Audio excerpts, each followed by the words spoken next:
Do, do, do, do, do, do. Make sure this is in.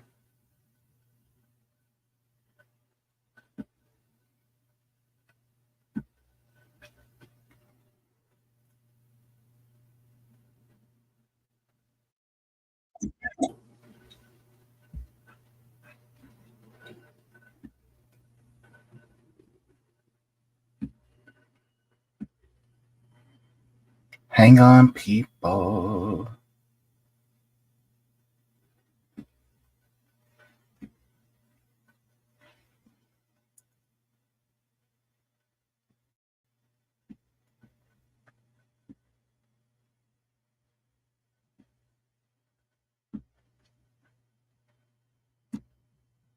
The legends like yourself can help guide the newer generation. Oh, easily. First of all, we got to guide each other. It's not, we're not in an age of leadership anymore. We can see that. So where we really at right now is this. Remember this. If older people don't listen to younger people, they become slow amongst older people. When younger people don't listen to older people, they become slower amongst younger people. If young people would listen to older people, they move faster amongst younger people because you got advanced knowledge. Right. And when older people listen to younger people, we move faster in the older world because you got new knowledge. So when we listen to each other, we all grow. And that's called culture. Hello, welcome to the Jaybefaunt channel on this special Thursday evening. I'm your host, James Fauntleroy. So good to see all of you here on this beautiful Thursday evening. The Jaybefaunt channel is available on all major podcast platforms, so go ahead and subscribe there. Also part of the Revolutionary Blackout Network, so you can see me there on Sundays, Tuesdays, and Thursdays typically, but not tonight because Sabby has the night off. Also, just to let you guys know, if you guys have not already, you guys can also become subscribe to my Substack. You guys can go to jaybefaunt.substack.com so you guys are aware of all the email notifications for whenever I do upload clips, have live streams, or upload articles, so you guys can be aware there. Also, thank you so much to everybody that's tuning in so far. Please make sure to like, share, and subscribe for some more Jaybefaunt deliciousness. Thank you so very much, and thank you for being patient, for me being a little bit tardy. Things really ran a little bit behind, but nevertheless, we shall proceed. So good to see all of you here today.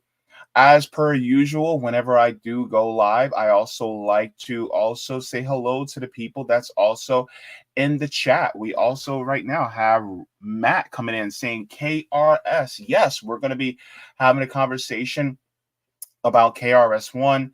This is going to be an interesting conversation, so I cannot wait to have this conversation about something that he actually discusses, really the connection between hip-hop and, I would say, the system, capitalism, and other different things as well. So I think that'll be a really great thing to talk about. And just so as you guys are aware, I'm typically not on Thursday evenings, but whenever I do have a free time like this evening, then this is when I like to go live and talk about some news stories that came across my view, just so that you guys can, so that we can have a conversation as well. So let me just do this really quick. All right, so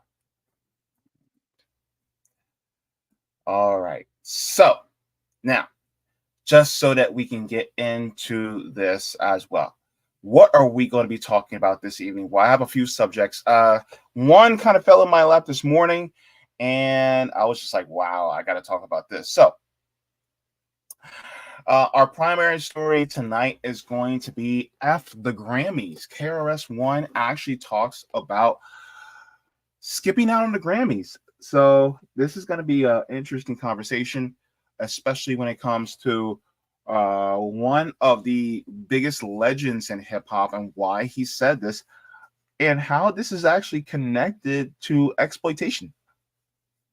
And he connects the dots for us. So we want to take a look at that. Also, Elbit Systems was dropped. Who were they dropped by, and why? So we're going to actually get into this. This is actually going to be also a breaking story that happened earlier today that I cannot wait to get into. This is very good news, especially for the people of Palestine. So we're going to be talking about that. Then we also going to talk about indiscriminate bombing, something that was revealed by people, who are hearing it from CNN, CNN journalists on the ground. Of course, we're going to be looking into that. Especially, there's a CNN report that just recently came out, and also some comments from Kim Iverson that was speaking about this. So I can't wait to get into that. And then in the last frontier, we're going to be talking about Dr. Cornel West. This is really just going to be a quick update regarding his campaign, just in case anybody has not heard. So we're going to be getting into that right now.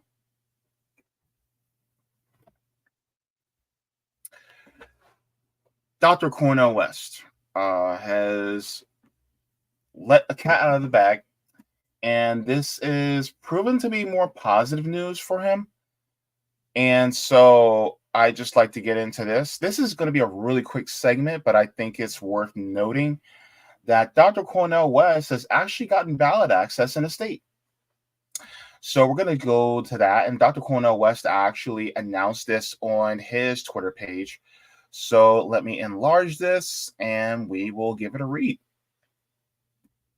Dr. Cornel West says, "Joyful news. Thanks to the Aurora Party, I am the first independent candidate to secure ballot access for the 2024 U.S. presidential election in Alaska. Heartfelt gratitude to my Alaskan brothers, sisters, and siblings for this milestone. Our campaign champions public ownership over corporate greed, environmental protection, including opposing the Willow Project and the bold abolition of poverty with a universal basic income, inspired by the legacies of Martin Luther King Jr. and Fannie Lou Hamer. Alaska is also pioneering with ranked choice voting, a model for our nation. Let's lead the charge for truth and justice." So this is him saying that he's on the ballot. Now let's go in and take a look at what he said exactly.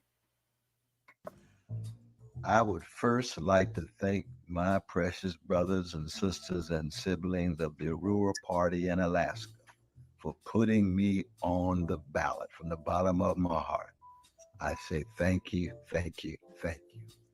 I'm concerned with 4 issues. 1, I want public ownership, state-owned enterprises to supplant the private corporations obsessed with profit and downplaying the social needs of people and the flourishing of the natural beauty of the environment.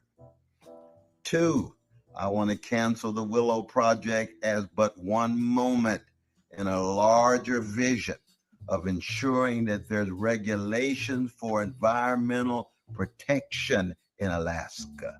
3, because I'm so dedicated to the abolition of poverty based on the legacy of Martin Luther King Jr. and Fannie Lou Hamer, Alaska can be the first state to not just abolish poverty, the 11% of our precious citizens in Alaska living in poverty, but have universal basic income. Alaska leading the way.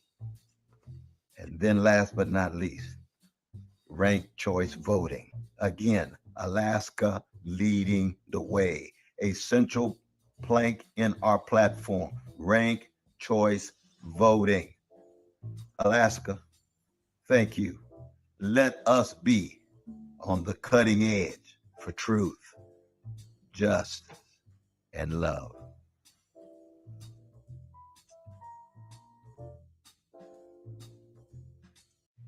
Okay, so that was from Dr. Cornel West. Now, as far as this video goes, I would like to just have a little bit of a commentary to break this down. from what exactly he says, because I think this is important. And I'm hoping to see more people lay out some other policy positions like this. I have been, critical of some of the, how can I put it? Some of the not policy, but I have been critical of some of the stylistic things that Dr. Cornel West has done. As far as stylistically, I think that for him, it is important to lay out policy by policy, stick to those policies, because unfortunately, and like myself a little bit, he can be a little bit long-winded and want to kind of go off on a bit of a tangent. And from what I'm hearing, because as somebody who's never actually been to college, a lot of academics can be long-winded in that way. And so with Dr. Cornel West, I would say that sticking to and using the policy positions as the sticking points is actually the best course of action to go. Always talking about it. Whenever somebody talks about an issue that goes on within the country, go back to your policy positions and hammer them down, nail them down, so that nobody can say, oh, we don't know his policy positions. If I say Bernie Sanders 2020 campaign, what was the number one policy? You instantly know. You can say, boom, Medicare for all. So the same thing has to go for people like Dr. Cornel West, Claudia De La Cruz, Dr. Shiva, and Dr. Jill Stein, Jasmine Sherman.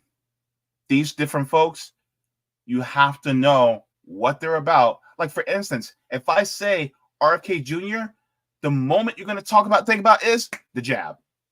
That's the first thing you think about, right? Now, forget how much I disagree with him on, a number of issues, especially on the illegal occupation of Palestine, right? But one of the things that he does is hammer home is that his position, particularly, there's two positions that he particularly is on that where he stands, is the issue regarding Israel and the issue regarding the jab. So you knew exactly where he stands. The thing is, when it comes to Dr. Cornel West, is you need to know, and this is something I will express to him, you need to hammer home the top, just two positions. It doesn't have to be any more than that people can reliably say, okay, this is what he's on, right? Because as somebody who probably doesn't know anything about him outside of my door, this is what they're going to be asking. Well, what is he for? Because people are sick and tired of going for what they're against, right? So let's take a look and go in, because I'm being a little long-winded myself. I would first like to thank my precious brothers and sisters and siblings of the Rural Party in Alaska for putting me on the ballot from the bottom of my heart. I say thank you, thank you, thank you. I'm concerned with 4 issues. 1, I want public ownership, state-owned enterprises to supplant the private corporations obsessed with profit and downplaying the social needs of people and the flourishing of the natural beauty of the environment. Now, first of all, this is actually something that he could highlight more often while on the campaign trail. Basically meaning a stationalizing and municipalizing some of the more important industries that are really that really preserve us alive. For instance, the medical industry. I think the medical industry, that includes big pharma, the medical device manufacturers, hospitals, clinics, and the like, should be really owned and ran by the people. It should not be a for-profit industry. So, for instance, when people want to talk about, for instance, what Dr. West is for, well, is he for a single-parent healthcare system? Which, to me, a single-parent healthcare system is not good enough anymore. I actually want a fully nationalized healthcare system. But if he can start saying, well, I'm for a nationalized healthcare system similar to what they have in, for instance, places. I mean, people are going to criticize you if you say the Cuba model. So I would say the UK model of full nationalization of the healthcare system, as well as big pharma, because if you start talking about the issues with pharma regarding with the jab, and you say, well, we should have it completely ran so that it does not have ties to profit, then that also could alleviate some people's angst, especially over the last 3 years regarding the pandemic. So that is one thing. But also he's talking about having complete ownership over it, so that if profit's not tied to it, then it does not put people's lives at risk. And then he can just expound on that. So I think that is a positive thing. I think that he should talk about a little bit more. So I say that's a good one. And also talking about how preserving the environment, I think that's something that a lot of people can get behind as well. 2, I want to cancel the Willow Project as but one moment in a larger vision of ensuring that there's regulations for environmental protection in Alaska. 3.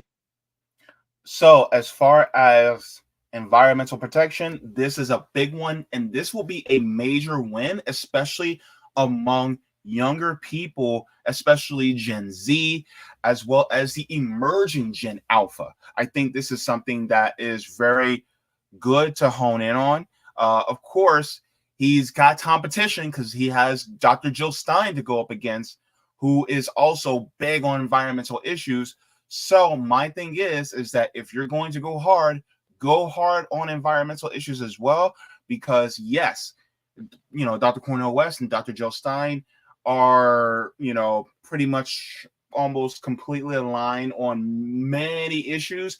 If he wants to beat Dr. Jill Stein in this game, he needs to also go hard on environmental issues to really wake up and to appeal to younger voters, especially because the future of our planet is very important to them. Oop, I didn't need that. All right, let's continue. 3, because I'm so dedicated to the abolition of poverty based on the legacy of Martin Luther King Jr. and Fannie Lou Hamer, Alaska can be the first state to not just abolish poverty, the 11% of our precious citizens in Alaska living in poverty, but have universal basic income. Alaska leading the way. So as far as UBI is concerned, I'm a little bit on the fence when it comes to UBI, and let me tell you why. The problem with the UBI, in my personal opinion, is that it doesn't account for when corporations will raise their rates and prices in order to eat up the UBI, so therefore you end up back in square one. I'm personally more in favor of a universal basic services, meaning that there are services that are given to everyone so that they do not go without. So universal basic services like housing for all, universal basic services like giving everyone SNAP benefits, and then redoing the poverty level. So basically going according to what we have as far as the income levels in regards to the ratio of income levels as far as inflation is concerned. So if your housing costs are more than 30% of your income, then I think automatically you should get SNAP benefits, because you're literally in poverty if you're paying more than 30% of your income on your rent. So if your rent is, if your rent is $3,000 a month, I'm sorry, if your rent's $1,000 a month, but you're making only $3,000 a month, well, yeah, or just under that, then you should be getting SNAP benefits automatically. That's just my opinion. but I know that's going to sound crazy to a lot of people. And then on top of that, having universal health care as well as a tuition-free public colleges and universities in addition to all that. So it's like universal basic services so that people can, and then also having a federal job or a stational jobs guarantee. A federal jobs guarantee would be prime because then it means that everyone is, entitled to a job. And so those jobs are universal. And then you actually use the minimum pay for that to force private companies to increase their wages as well. So let's say under a federal jobs guarantee, the minimum wage that you can have under a federal jobs guarantee is $35 an hour, right? So everybody will be like, well, I'm just going to go with the federal jobs guarantee and not be within a private company. But then private companies aren't going to have anybody work for them. And if private companies aren't going to have anybody work for them, that means that they're going to have to pay what the federal jobs guarantee pays. And so then if somebody actually wants to go into the private sector, then they are going to be able to do that. Now, that's going to sound kind of weird to people. It's like, well, wait a minute. Well, the government is going to be competing with businesses. Well, yeah. And the thing is like, if you actually want to have businesses that are going to do well, then they need to pay top dollar. Because the thing is that the government's already setting the price when it comes to a minimum wage. So they might as well also give people the opportunity so that they won't be put in the position where they literally have to beg for scraps from the corporations, essentially. And let's go to the last one. And then last but not least, ranked choice voting. Again, Alaska leading the way. A central plank in our platform, ranked choice voting. So ranked choice voting is also a fairly better system than what we have. So you don't have to just have one pick and then that's it. You can actually rank all your picks within, let's say you could have 5 different picks. So your first pick, let's say hypothetically that you want to pick Dr. Jill Stein as your first pick. Okay, first pick. Then your second pick can be Dr. Cornel West. Then your third pick can be somebody like Dr. Shiva. I'm just placing people in whatever spots. And then your fourth pick and fifth pick and so on and so forth. So if your first pick does not win, then your second pick will get chosen. And so that is something that I think is really important that a lot of people can look into. I think ranked choice voting is a better step in the right direction so that you don't feel like you have to choose the lesser of two evils. You can actually choose what you want and then you can rank them. And so then if your first pick, doesn't do very well as far as in the votes, then maybe your second pick will do better than your first pick. And then your second pick is like, oh man, I didn't get the primary person that I wanted, but at least I got the secondary person that I wanted. Instead, so then your final pick can be the person that you feel like has the least of what you want. So,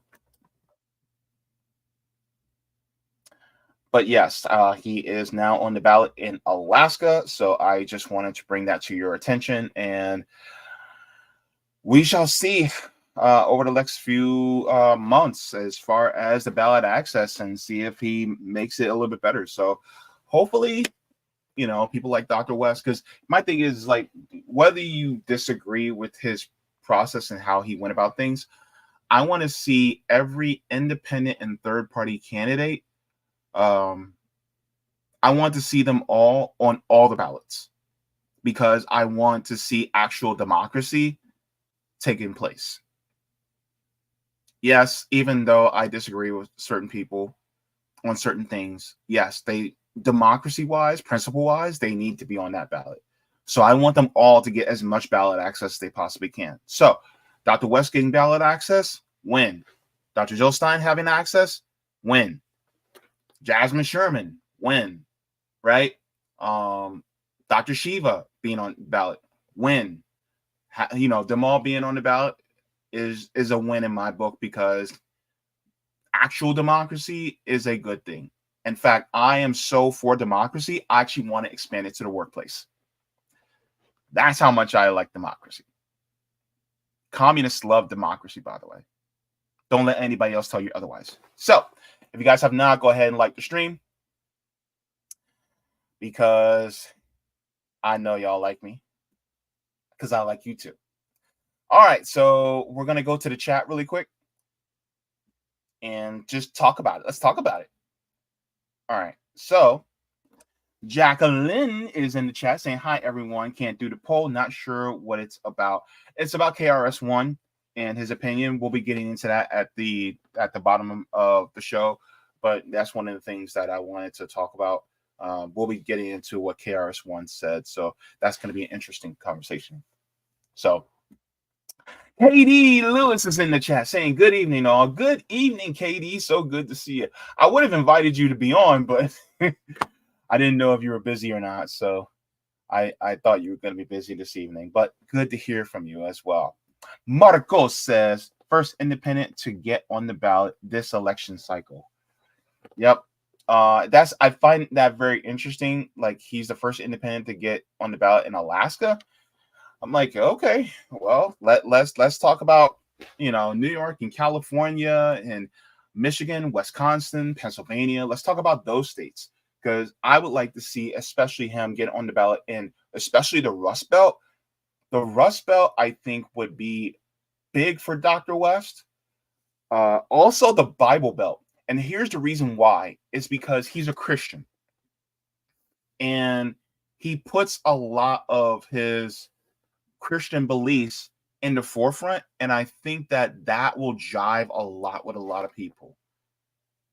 So somebody like Dr. West, and funny enough, a lot of the people who voted for Obama but then voted for Trump, I think, maybe I'm just crazy, but I think some of them would have a sympathetic ear for somebody like Dr. Cornel West.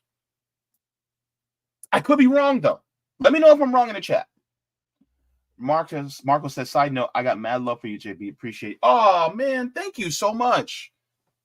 Love for all of you too, man. Thank you. I appreciate that. Javier says, first thing I think about RFK in his fights with Epstein. Oh, Lord. Goodness gracious. His flights with Epstein. Yikes. All right. Everybody's saying hello to everybody in the chat. Jacqueline, this is actually a good question. What about both UBI and UBS plus job share, if that's possible? I'm not opposed to that. I think that is not a bad idea. If you can do that, as long as it uplifts everybody, then fine. Okay. I'm cool with it. And yeah, so I don't really have much to add to that. But yeah, I mean, not opposed to it. Notori, good to see you, sis. John Kemper, Adam Bashir, Blue Marvels in the Chizak. Good to see you as well. All right. Okay, so just to let you guys know, let me get to the next one. So we're going to be talking about this one, and this one is, this is tough because it has to do with what's going on in Gaza, but I think this is really important to talk about. Indiscriminate bombing.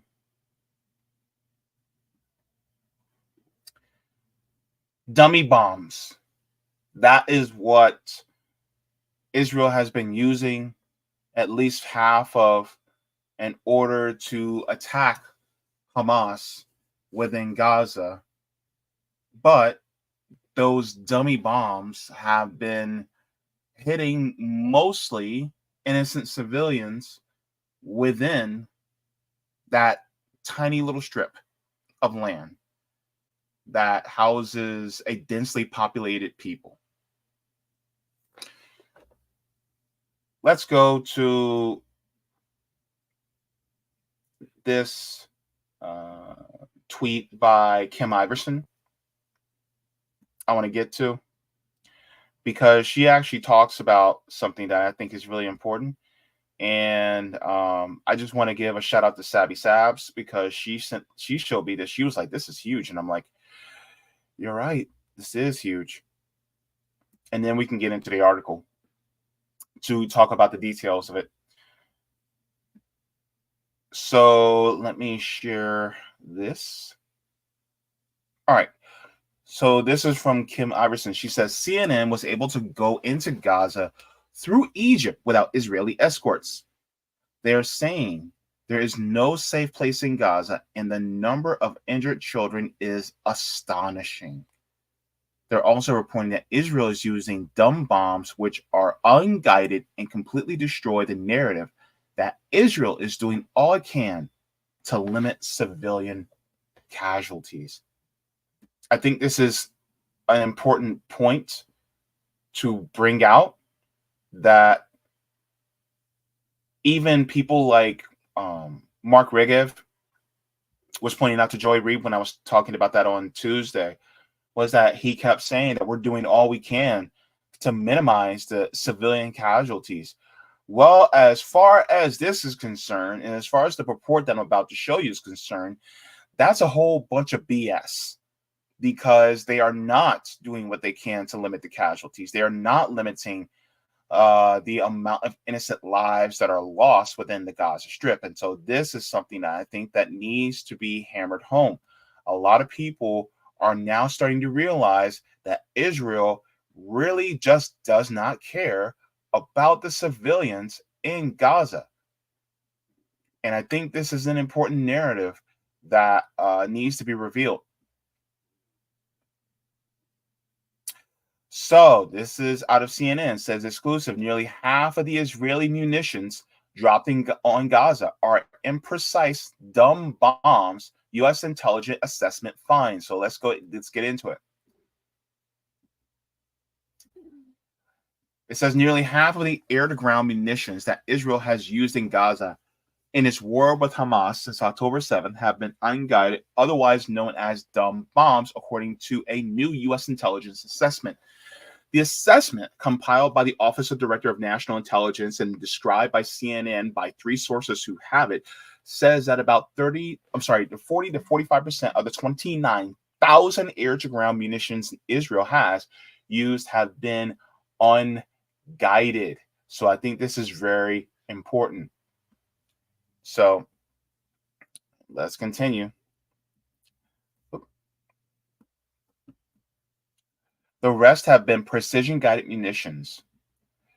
Unguided munitions are typically less precise and can pose a greater threat to civilians, especially in such a densely populated area like Gaza.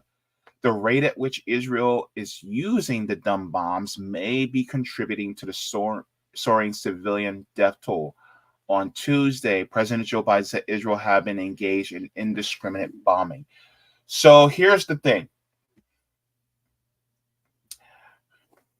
The Gaza Strip is really just a small strip of land that houses over 2.1 million people within a small area.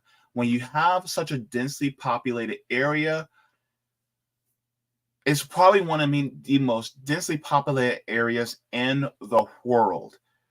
And so when you have an area like that, you're bound to hit some innocent people when you're using any type of munitions. But it's even worse when you're using dummy bombs or these unguided missiles that are supposed to target the people that you're supposed to be going after, but in reality, you're actually hitting innocent civilians. The thing about it is that the narrative that Israel has been trying to paint, especially through some of its genocidal officials, is that, oh, well, we're just trying to minimize the amount of innocent civilians that are taken out. But the thing is that they're missing, but I would argue they're missing on purpose. And that's something that a lot of people don't want to talk about.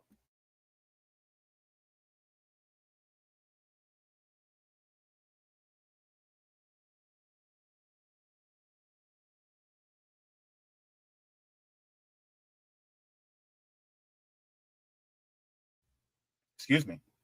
So let's continue on in the article. As for comment on the assessment, the IDF spokesperson Nir Dinar told CNN, "We do not address this type of munitions used." Major Karen Hajioff, an Israeli spokesperson, said on Wednesday that a military committed to international law and a moral code of conduct, as a military committed to international law and a moral code of conduct.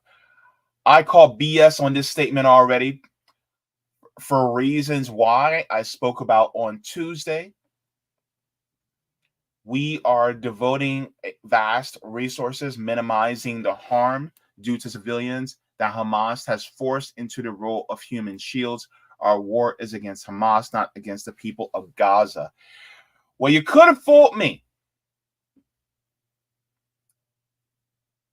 because from what it looks like, it's like if you really wanted to go against Hamas, you could have.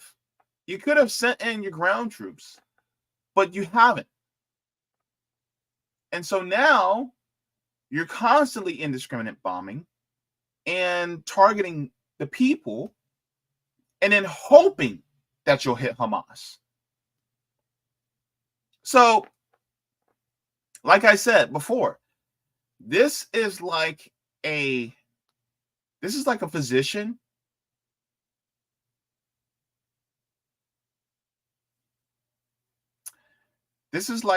physician taking out a patient, unaliving them, as they say on TikTok, to get the tumor, to destroy the cancer. How is that actually treating the cancer?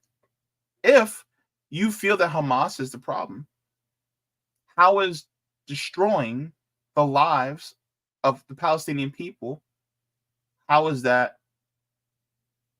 actually targeting them? And there's ways that you can be more surgical in this, but they don't want to be. So let's continue. It says, but experts told CNN that if Israel is using unguided munitions at the rate the U.S. believes they are, that undercuts the Israeli claim that they are trying to minimize civilian casualties. Quote, I am extremely surprised and concerned. That was from Brian Kastner, a former explosive ordnance disposal officer that now serves as Amnesty International Senior Advisor on Arms and Military Operations. He says that it's bad enough that they're using weapons when they are precisely hitting their targets. It's a massive civilian harm problem if they do not have the accuracy. And if you can't even get a benefit of the doubt that the weapon is actually landing where the Israeli forces intended to. So it talks about the growing rift between Israel and the United States. And as we see, as Lloyd Austin actually talks about, the Secretary of Defense, Lloyd Austin, actually brought out that the more Israel actually succeeds in its bombing campaign of Gaza, the worse that Israel does, as far as the narrative that is trying to paint of it's just trying to get rid of a terrorist. Because in reality, you're not getting rid of terrorists, you're destroying civilians. And so now that is causing a rift. Why? Because the United States and a lot of people within the West, and by people, I mean the actual civilians, the people in the streets, we are now calling not just for a ceasefire, but now we're growing more in our calls for the ending of the occupation, because there really is no justification for the actions of Israel. And so that's why they are starting to feel the heat. A lot of people are now calling into their representatives. They're calling into the office of their senators and Congress people and saying that you guys need to not only do a ceasefire, but if you guys are now getting money from a lot of these Israel lobbyists, well, we are not going to support you for re-election. And then on top of it, you have over $12 billion that was lost by companies like Starbucks. Starbucks literally lost $12 billion because of the boycotts that have been going on because they support Israeli illegal occupation. And so we're also going to be getting into that with Elbit Systems in the next segment. But the thing is that the public pressure is actually working. Public pressure works. Remember when we went back to the 1960s, when the Montgomery bus boycotts that were headed by people like Dr. Martin Luther King Jr. The Montgomery bus boycotts were successful, but it took a year of pressure of boycotts in order for it to work. And so the thing is that this also requires sustained pressure. Well, the sustained pressure that's happening is actually working, especially in regards to putting pressure on our government. The thing is that people need to keep it up. Do not stop your boycotts. It's working. Do not stop divesting from some of these companies that are in league with the illegal occupation of Palestine. Do not stop putting pressure on elected officials and letting them know that they need to stop what they're doing. If not, they're going to lose their jobs. Because remember, once and for all, if we are truly the boss, we need to show them that we are the boss. Rip the reins of power away from the corporations. Make them more scared of us than they are of Raytheon and Boeing and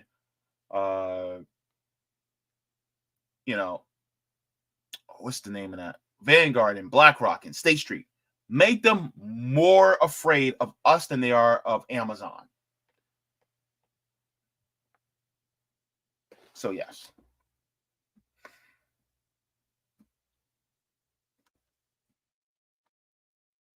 Says a growing rift between the two countries has opened over how the Israeli military is carrying out its operations in Gaza in its war against Hamas, which it launched after Hamas killed more than 1,200 Israelis on October 7th.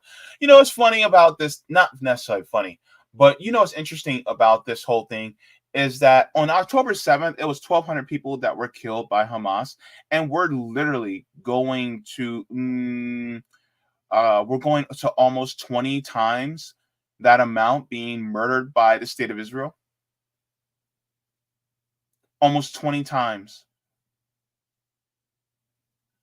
We just hit over 20,000 murdered by Israel. By the way, from what I've heard, Hamas is only about 40,000 people out of 2.2 million people. Only about 40,000. If they actually targeted Hamas like they said they would have taken out half of Hamas by now. But it's not about Hamas. It was never about them.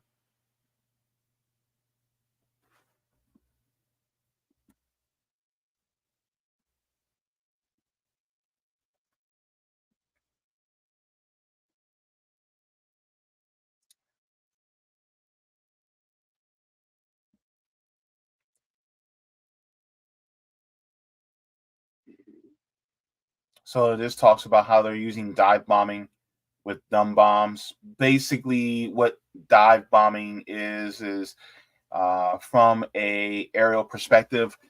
Instead of just dropping the bombs, what they do is that they go lower altitude and then they drop them, trying to be more precise, but it's still not as precise as a guided missile. So unfortunately, then what happens is they still do some indiscriminate bombing, even though it's technically more precise. So it's like, instead of just dropping it, they drag down, then drop it to try to be more precise. But in reality, that's just an excuse to still keep on using these unguided missiles as well.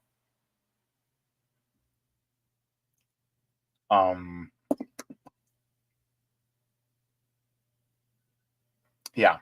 So it says U.S. has also provided Israel with unguided munitions. It says including the Joint Direct Attack Munitions Guidance System. So these are JDAMs. And so the U.S. has provided approximately 3,000 JDAMs to Israel since October 7th. It says CNN previously reported and told Congress last month that it planned to transfer $320 million worth of Spice family kits. So they also have given targeting systems to Israel to use as well.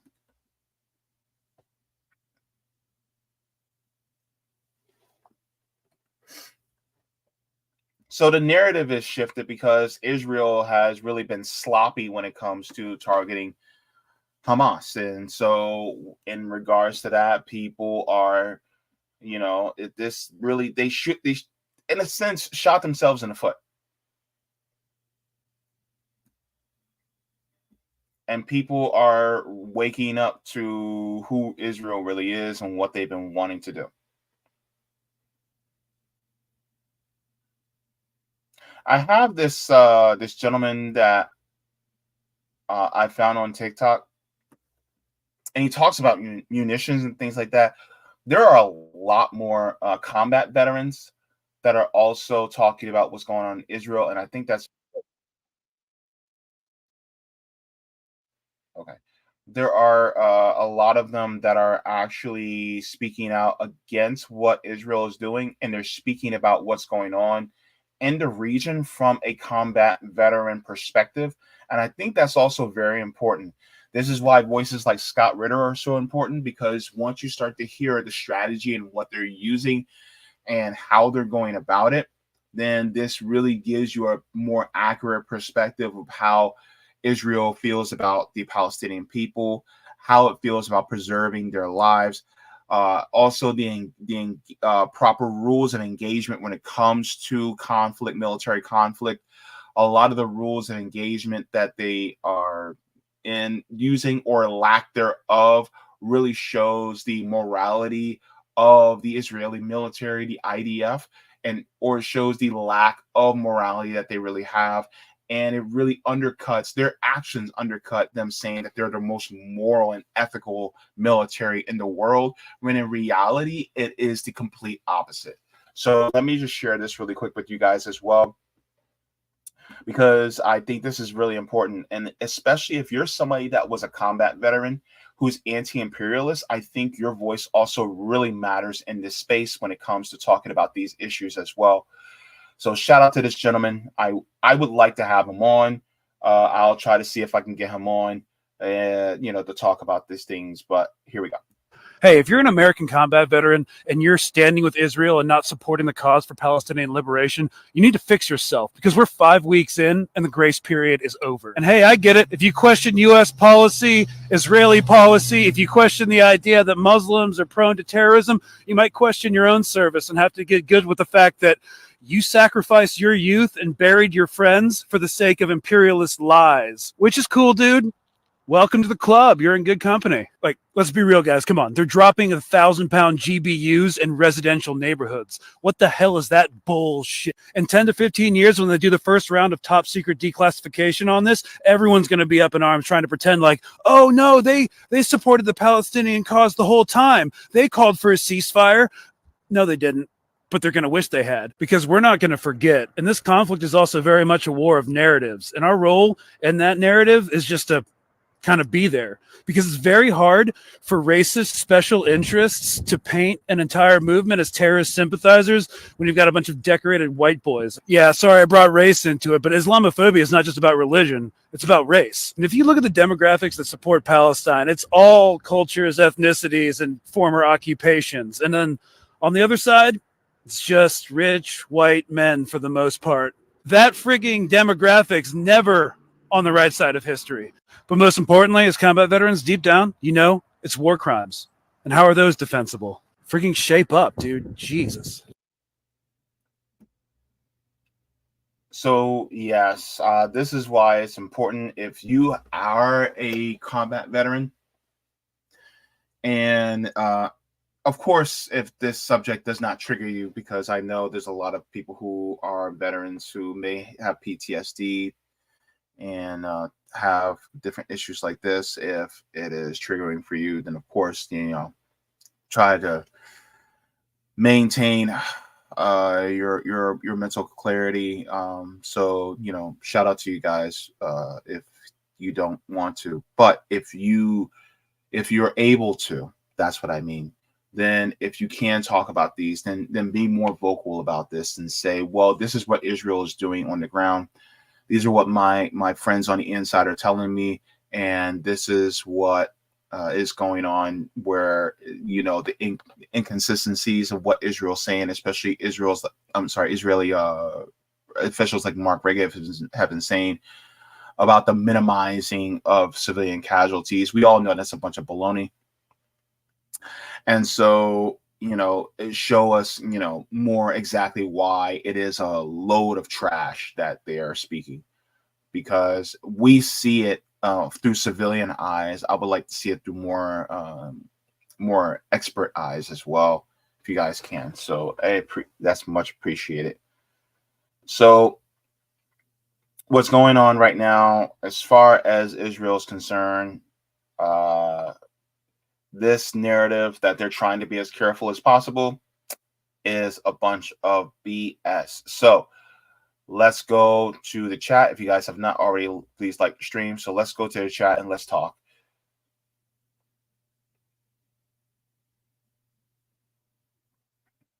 All right, let me see.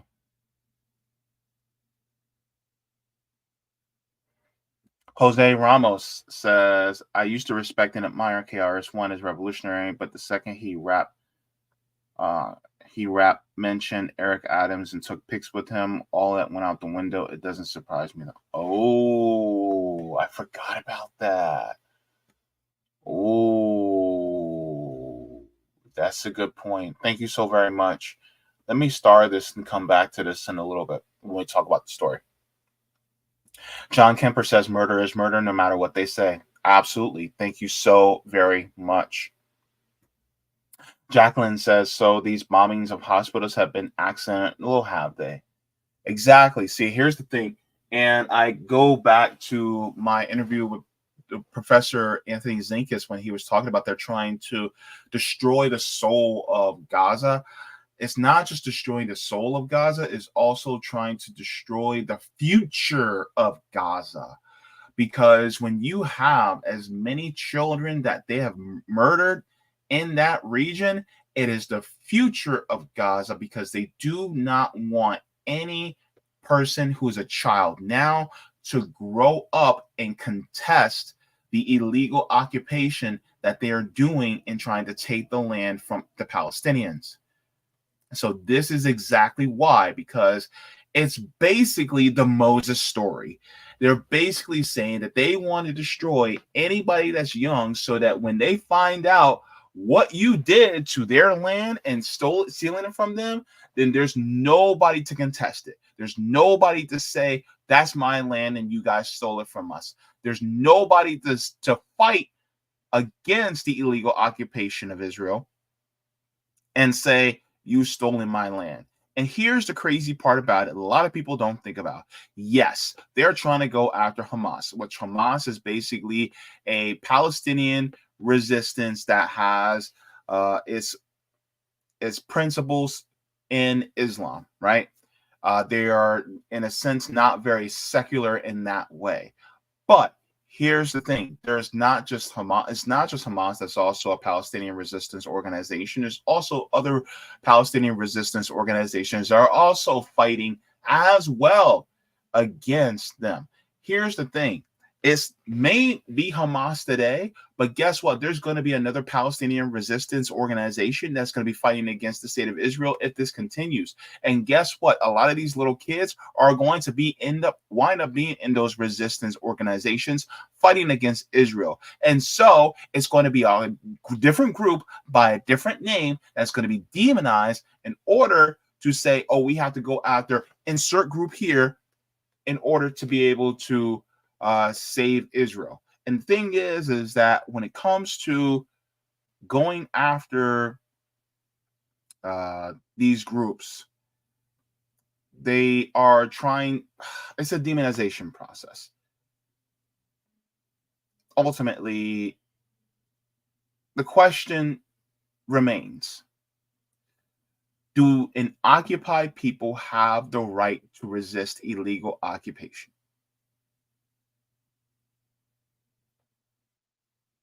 Do they have that right?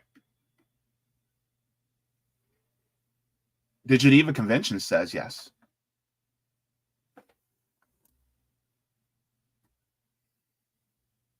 Good to see you, Wardy. Wardy says, hey, everybody. So good to see all of you here. Terry Connolly's also in the chat saying, comrades, good to see you. Peace to you as well. And then we have CBC Voter coming in and saying, happy Thursday at JB. Thank you so very much. So good to see all of you here in the chat as well.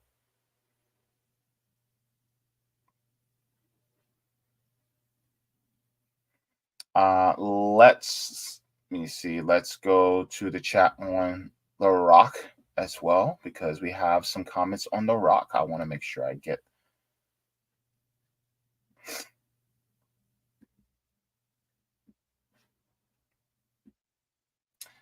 Solid like a rock. All right. Don't get me started, Siggy. I don't want to make your ears bleed. Sorry. All right. So Roger Meadows says, I met KRS a couple of times in my life. Real cool dude. He treats you like a long lost friend you haven't seen in years. Interesting. Gregory Walker says, big FU to KRS. Interesting. Oh, are you talking about the issue with Eric Adams? Okay. Roger Meadow says, JB not trying to rain on anyone's parade, but Alaska only has 3 electoral college votes. Yeah. That's why I mentioned the Rust Belt, especially, Wisconsin, Pennsylvania, Michigan. I think those are important for him to get, especially more ground game in there as well. Let me see. Greg says we need to stop the hero worship and be able to be critical of anyone. I think so, yeah. Let me see. You guys are having a conversation with each other. Let me see. Roger says, JB, we need to start talking about extending what active duty servicemen and women get extended to all of us. Call it TRICARE for all. JB, jobs guarantee can't be building on the current bureaucracy that currently exists. Think of the Sergio's going through. It must be service jobs, not more pencil pushers. Oh, okay. I mean, that's true. Let me see. As far as the extending active duty servicemen and women get, this is actually also pointed out by Katie Lewis, that's also in the chat, when you talked about how people who are service members, they should also be advocating for all U.S. citizens to be getting some of the benefits that they also have. So I definitely agree with that. And then also having service jobs for all, not just pencil pushers and bureaucrats. I think that's also very important, especially when it comes to building up the infrastructure. So I definitely agree with that.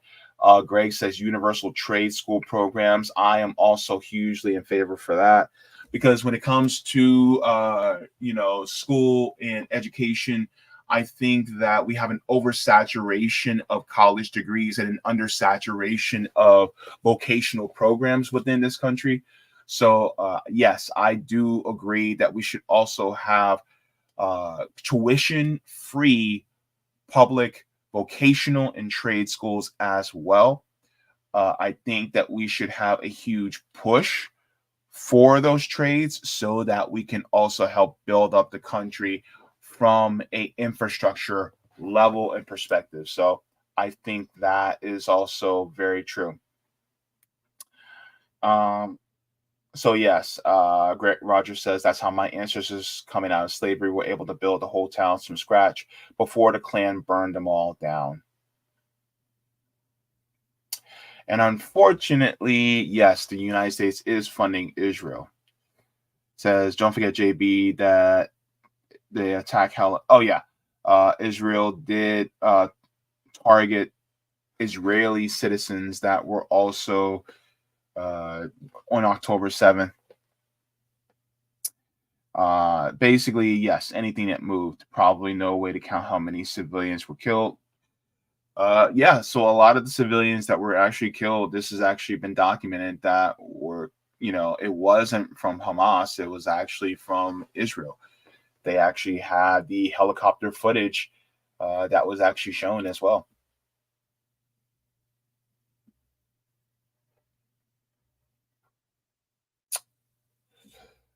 So thank you so very much for that as well.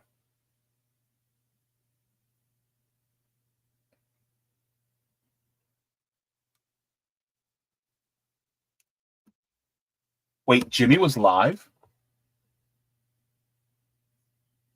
Jimmy Dore was live on a Thursday evening?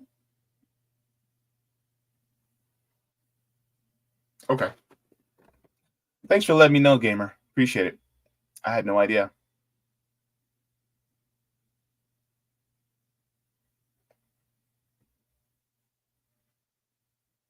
All right. So if you guys have not, please make sure to like the stream. And if you guys have not, you guys can also always subscribe to my Substack so you guys can get the email notifications just for, just to let you guys know.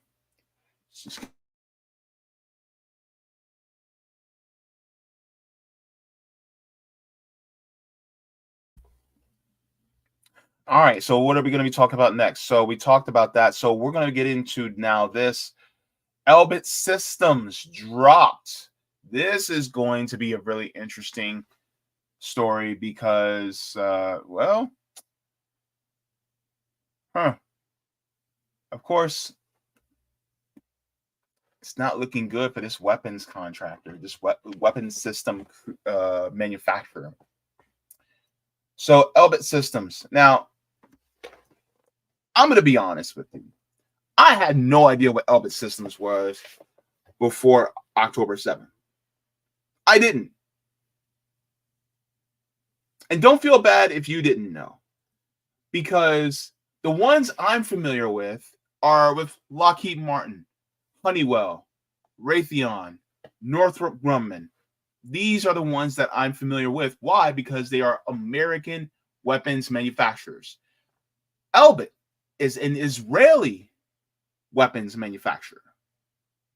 So, of course, many of us don't get to hear about it as often. So, therefore, we didn't know about this weapons manufacturer. But there is a victory. And this is actually a good news story that I would like to highlight.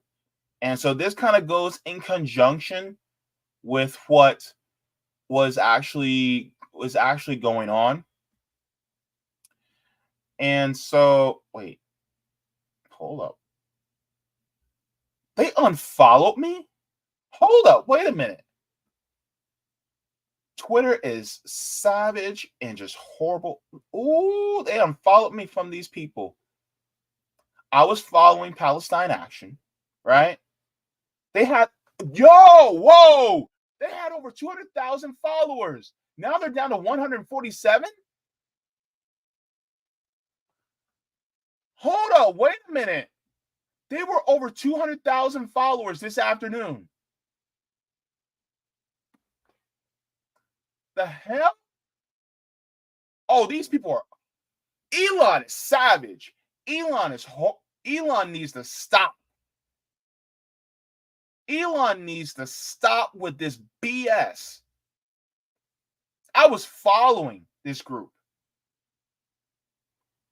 Oh my gosh. They literally had like 208. Hold up, everybody. They literally had like 208,000 followers. You mean to tell me that over 50,000 followers were taken away? 50,000 followers just suddenly unfollowed in the last few hours?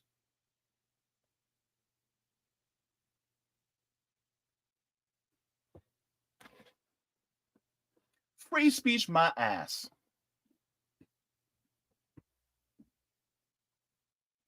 Elon Musk, oh my God. Anywho, this is the good news that they brought out. Fisher German announced that they ended all ties with Israel's largest weapons firm, Elbit Systems. This latest victory comes after a sustained direct action campaign targeting the property managers of Elbit's drone factory and Shinstone UAV engines. So, this is what they're showing. Says after refusing to comment on the campaign for 2.5 years, Fisher German announced the latest move to end links with Elbit in an email to Palestine Action. So this is the email, right? Says Fisher German can confirm it no longer has any ties with this asset, the tenant, or any of their subsidiaries, sent for and on behalf of Fisher German. So they talk about Fisher German and what happened. So I'm going to share with you guys. So what is Fisher German? First of all, we're going to get into what Fisher German is. I'm going to share with you guys from their own website what Fisher German is so that you guys know what it is. Because a lot of times when you have these companies that are foreign, a lot of us don't know exactly what they are. So I think it's important for us to get that as context. Because when I first heard this, I was like, what is Fisher German? I don't know what the hell that is. So let's go to their About Us. Okay, so this is the About Us section of Fisher German. So Fisher German is actually a UK company out of the United Kingdom. So it says, we have for almost 200 years been helping clients across all major property sectors, commercial infrastructure, residential, rural, and utilities. So let me enlarge this just a little bit. So Fisher German says, we are a firm of 800 property professionals with a network of 26 offices. This gives our clients the confidence that they can make informed property decisions because of the depth of skills, experience of the Fisher German advisors, facts of our recommendations based on profound understanding of the national trends of the legislative regulatory framework, as well as deep knowledge of local market conditions, honesty and impartiality ingrained in our advice, and the integrity of our advisors. In addition, we are on the forefront of green property revolution. We advise clients on everything from delivering net zero to carbon offsetting, green energy, and sustainability. This enabled us to help clients future-proof their property interests, be it helping them implement short-term tactical plans or make long-term strategic decisions. Blase, blase, blah, yakety, schmackety. Now, look over if you see what they're involved with. Let me see. It says here, agribusiness investment, building constituents, consultancy, lease advisory. So basically, they are property management, real estate company, right? And so in doing so, of course, a lot of the buildings that are being used by Elbit are would be under the property of companies like Fisher German. Well, according to Fisher German, they no longer are in business with Elbit Systems. So let's go to Palestine Action and their actual press release. So let's take a read there.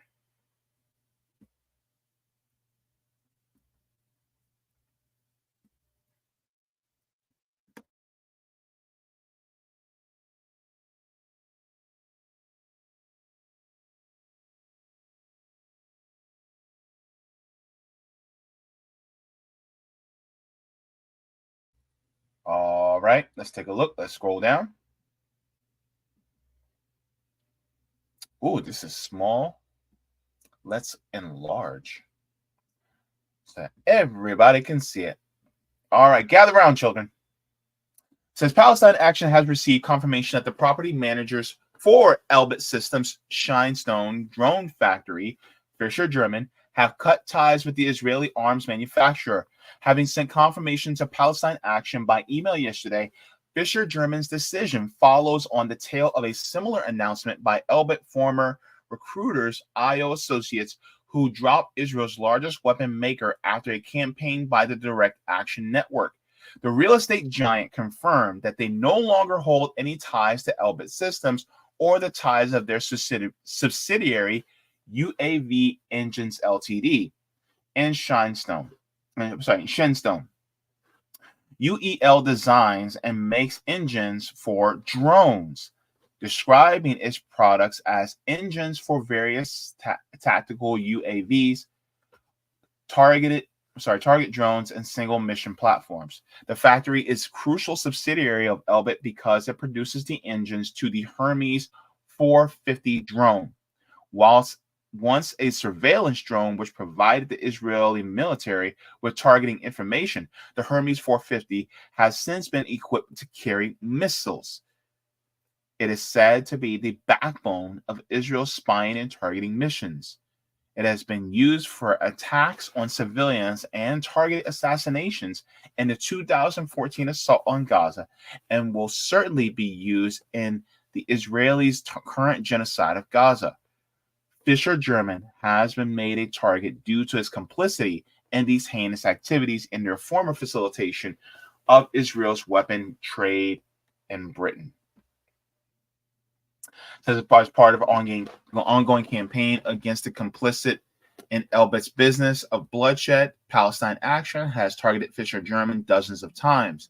The real estate company was first targeted back in 2021 with an occupation of the roof of their Birmingham offices, Vine Property Management in Harborne, which also saw the site covered in paint.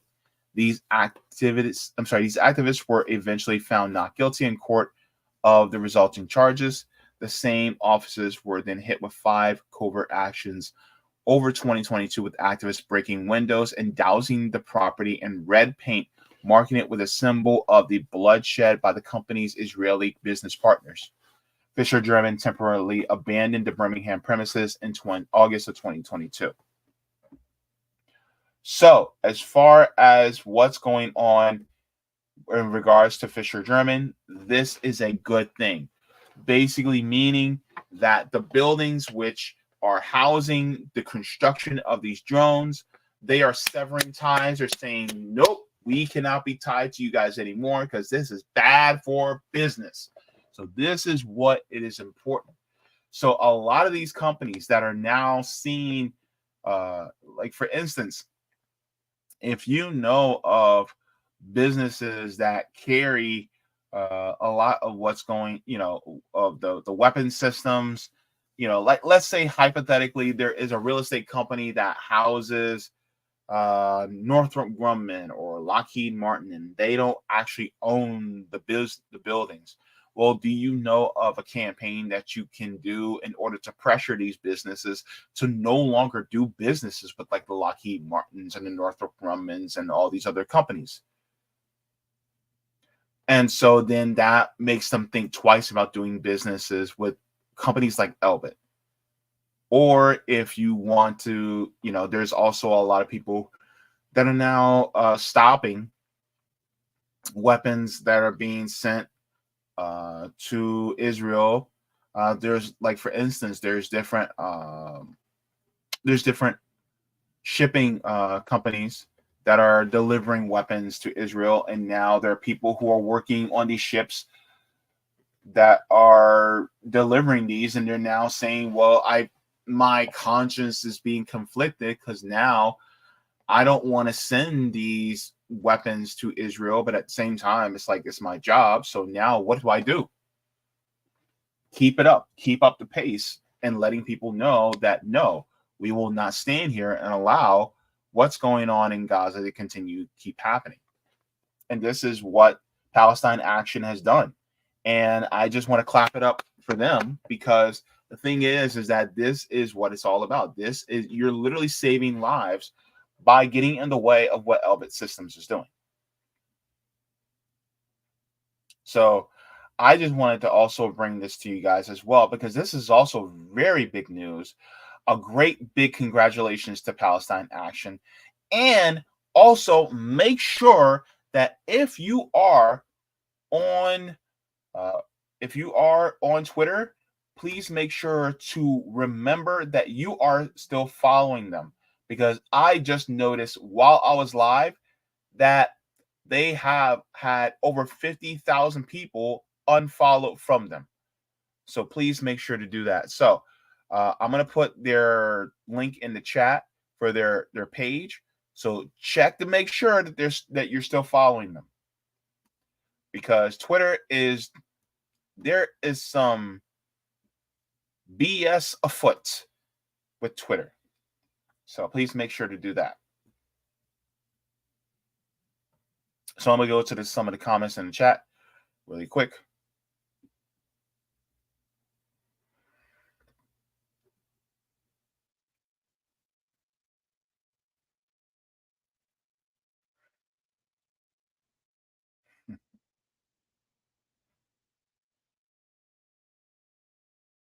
All right. So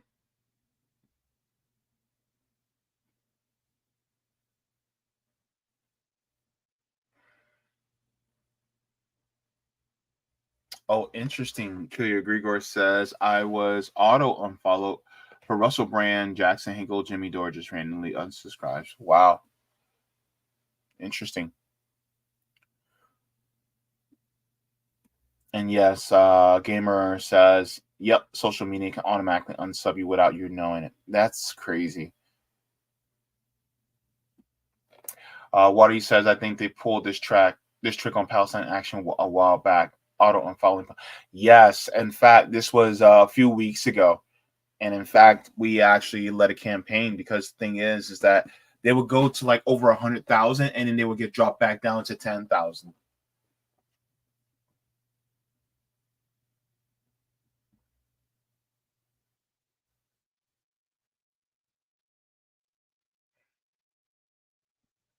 Zombie in the Air says BDS works. Yes, that's why IPAC was so vehemently against it, because it does work.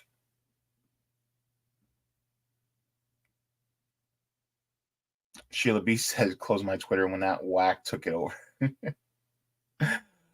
Oh gosh. Sean Miller says, from the river to the sea, Palestine will be free. Thank you so very much for that.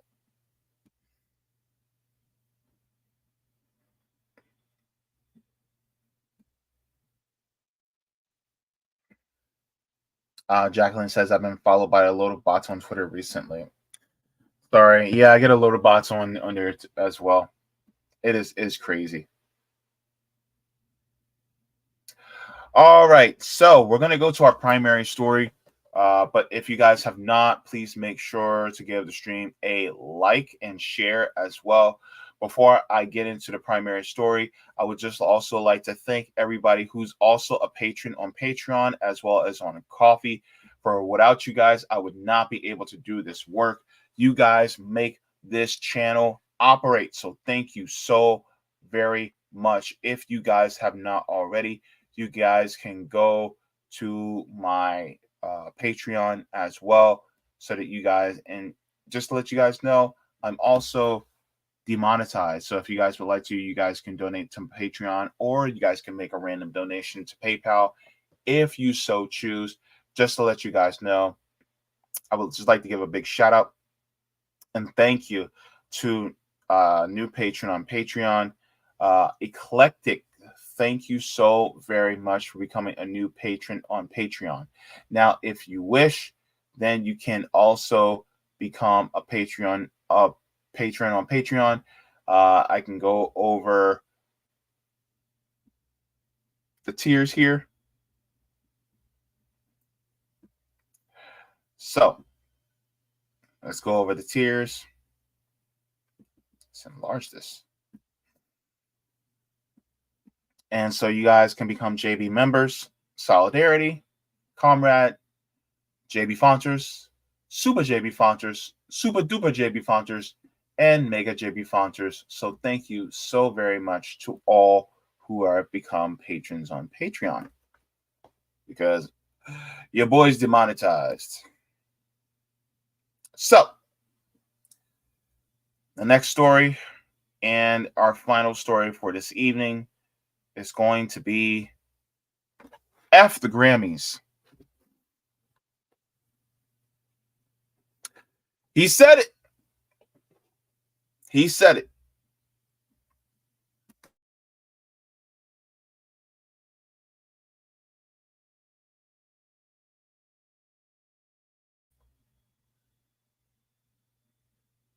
KRS-One is a legend in the hip hop world.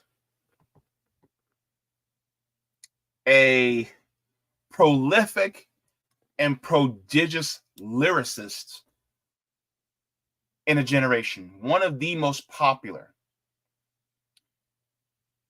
One of the reasons why I opened up with his interview with that young lady, speaking about how culture is created, is that I think it is important for us to listen to each other, those of us who are older and younger alike. Just because you are younger does not mean I cannot learn anything from you. Just because we are older doesn't mean that you cannot learn anything from us, and doesn't mean that all of our ideas are antiquated. Those who do not study history are doomed to repeat it, and those of us who do not listen to the younger people, we are not hip to what is new, so that we can be able to keep up with the trends that are going on today. So I think that's really important, and I appreciate KRS-One for bringing that point out. That's literally one of my favorite pieces of an interview that he has stated. So I really appreciate that from him. While I think that's also important, there was an interview by KRS-One that was done as of recently that I think is also really important. And I think this importance is, it really is deep, because once you start to see what he's saying, you start to realize that hip hop has been really exploited over the years, and it goes deep, especially in regards to what he states in this interview. For reasons that I am already demonetized, I can, I guess, go over this. So I think that's why I'm not so. I'm not.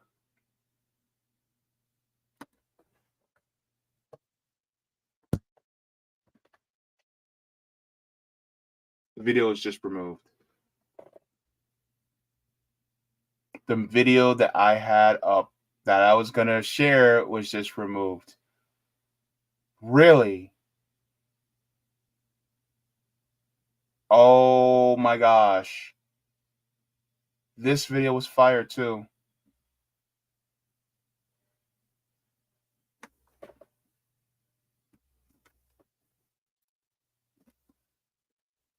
Oh my God, really?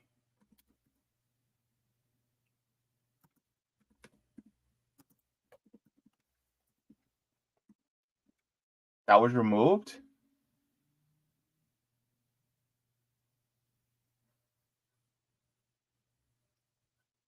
Okay.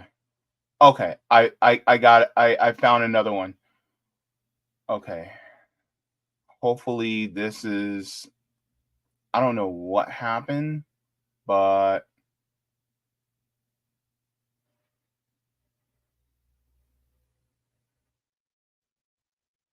the one that I was going to look at was, I cannot believe they took it down. It was up there this early afternoon.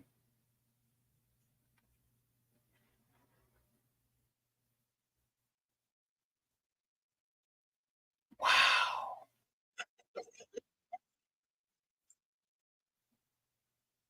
Hold on, let me see. Wow. I'm live, people. Oh my gosh. This was such a great interview. I cannot believe they took it down.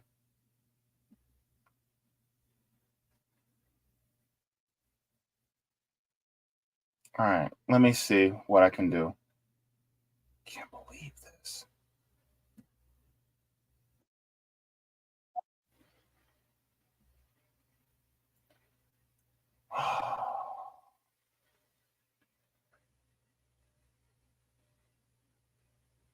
Let me see. Oh gosh, this really.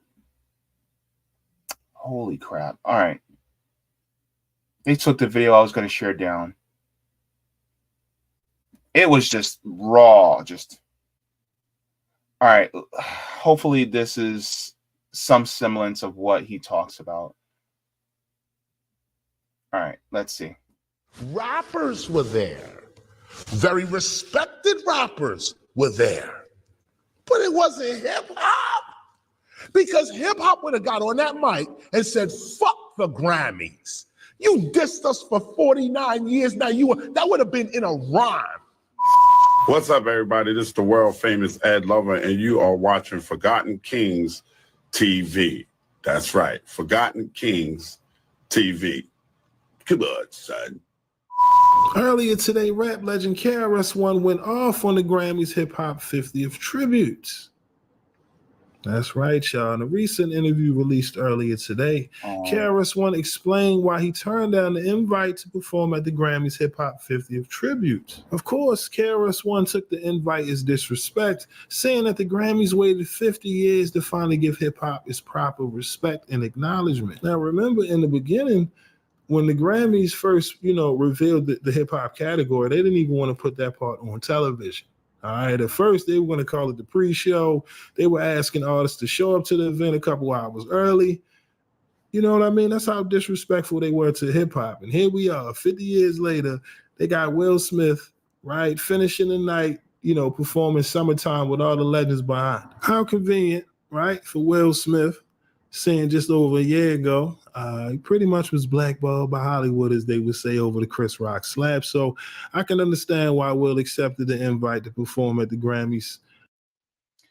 So my thing is that from the video, one of the first things that I took from KRS-One that he said was that he said he is what you would call a hip-hop extremist. He said not extremist in the violent sense, but more of extremist as purity. And there's this purity that he embraces within hip-hop. Basically, one of the things, and people are talking about how it's disrespectful, how hip-hop has, it's been, for the last 49 years, the Grammys have turned their back on hip-hop. And now, when it's in its 50th year, now they want to have hip-hop in for commercial success. When in reality, it was a means to exploit the culture in order to have more advertisers. This is what the Academy of Recording Arts and Sciences, also known as the Grammys, this is what they're about. And who really is the mainstays, the powers that be behind the Grammys? It would be the big record labels. These are the people that are behind it. So they really just wanted to make more money off of hip hop without actually giving it its just due over the last 50 years. And so this is some of the things that people like KRS-One were referring to. I would like to be able to react to it, but they took the entire interview down. Because I guess it was such a firestorm, right? Because basically KRS-One said, F the Grammys. And truth be told, I'm going to be honest with you. I agree with him. Because the thing is like, if you're not going to embrace the culture, then therefore you don't get to praise it and have it at its height. Hip hop is literally the biggest genre now around the world. It's the most popular genre in the world of music today because of its counterculture. And hip hop was actually implemented because it spoke about the struggle of especially Black people as a marginalized people within our communities. And so because of its inception, and you can talk about, the implementation of it with Grandmaster Flash and DJ Kool Herc and how it came about in New York. All this actually came about because of the struggle. And so a lot of us who grew up around it, especially, and if you know, people like my brothers especially are hip hop heads. They will talk about how, when you talk about the purity of it is really in the struggle. And so instead of embracing that, they decided to exploit it, but they shunned it for the last 49 years. So that's basically what they talked about. It's kind of ironic that Will Smith was part of this tribute and how he essentially closed it out, because he was the first rapper to ever win a Grammy, because he was what they considered acceptable in regards to hip hop. And the funny part is they never actually gave their just due to the Eric B's, the Rakims, the Chuck D's, and the Public Enemies.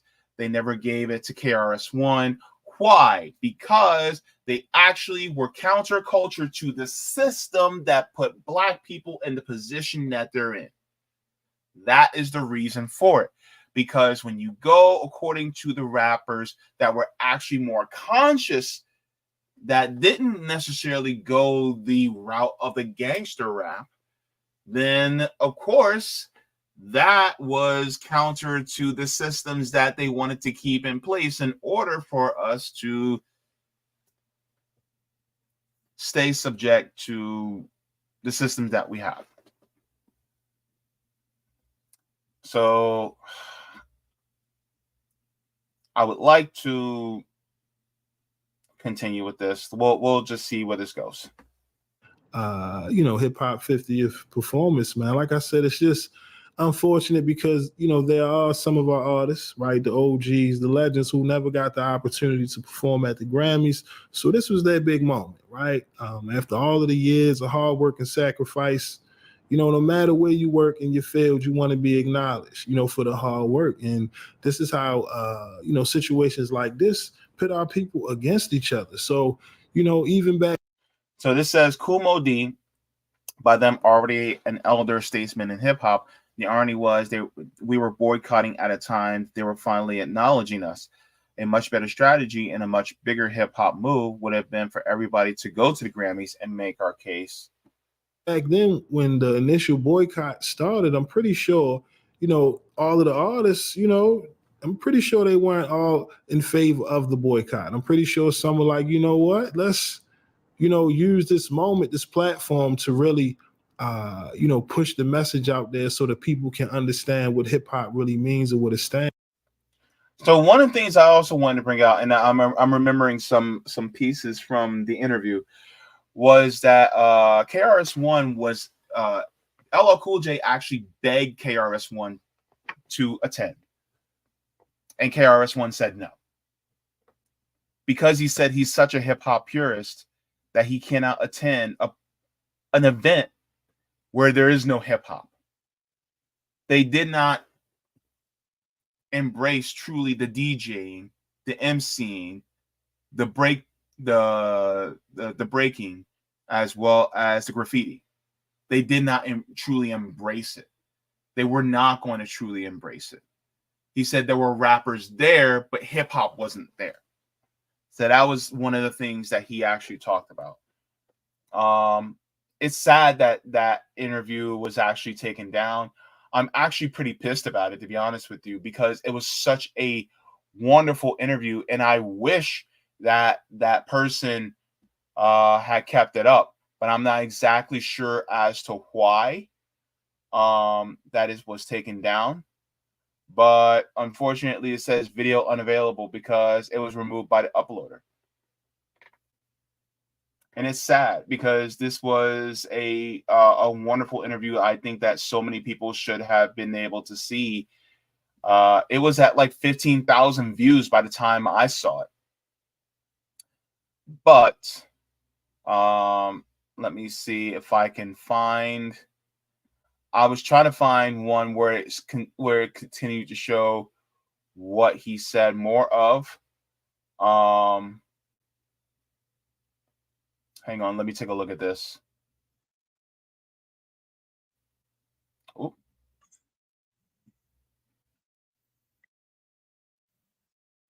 Yeah, everybody's just giving commentary on it, kind of like me, but I wanted to go line by line what he said.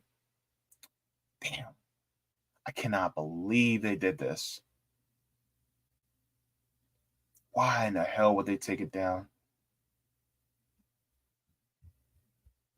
Shoot. That was such a good commentary from him. Anywho, so yeah, let me go into this as well, because the reason being that I also wanted to bring this up is because KRS-One really connected the dots, especially to the exploitation. And one of the things that I also wanted to do was share this, because a lot of people do not talk about this enough as far as the exploitation of hip hop. And I'm sure a few of you have probably spoke about this. But this is actually talking about how Crazy Bone exposes private prisons that are linked to rap music. I think this is also really important. I think this also kind of goes in line with what KRS-One was saying about the exploitation of hip hop and how really it's just overly commercialized nowadays. And when it comes to the people who are elder statesmen within hip hop, one of the things that they don't do is that they don't pay attention to the people who actually talk about consciously about what hip hop was really built upon, which was talking about the struggle that has been so prolific in the early days. And it was considered dangerous because of the consciousness that hip hop had back when it first began. So I think that's also really important. So let's go into this. And then there's an article that's corresponding to this that I would like to get into. So the letter is the secret meeting that changed rap music and destroyed a generation. Damn. So it says, hello.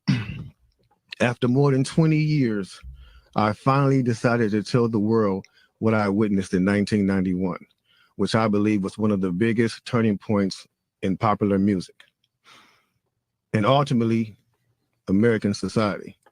I have struggled for a long time weighing the pros and cons of making my story public, as I was reluctant to implicate the individuals who were present that day. So I've simply decided to leave out the names and all the details that may risk my personal well-being and that of those who were, like me, dragged into something they weren't ready for. Damn. Hold on, let me So we gonna tell the story. We gonna tell the story. We ain't scared. You know what I'm saying? What they gonna do? They after us, not just playing. Look, that black van. So look, so he says between the late 80s and early 90s, I was what you may call a decision maker with one of the more established companies in the music industry. I came to Europe in the early 80s and quickly established myself in the business. The industry was different back then, since technology and media weren't accessible to people like that, like they are today. The industry had more control over the public and had the means to influence them any way it wanted. Right. This may explain why in early 1991, I was invited to attend a closed-door meeting with a small group of business insiders to discuss rap music's new direction. Rap music's new direction. Yeah. Little did I know we would be asked to participate in one of the most unethical and destructive business practices ever seen. Crazy. So this was the meeting. The meeting was held at a private residence on the outskirts of Los Angeles. So first of all, one of the things I want to get into is you guys have to remember one thing. In regards to record labels, they are corporations, and corporations have agendas. And with these corporations, ultimately, they are basically stuck on exploitation. So they, like I always say, they always have a fiduciary responsibility to their shareholders to make and extract as much money as they possibly can.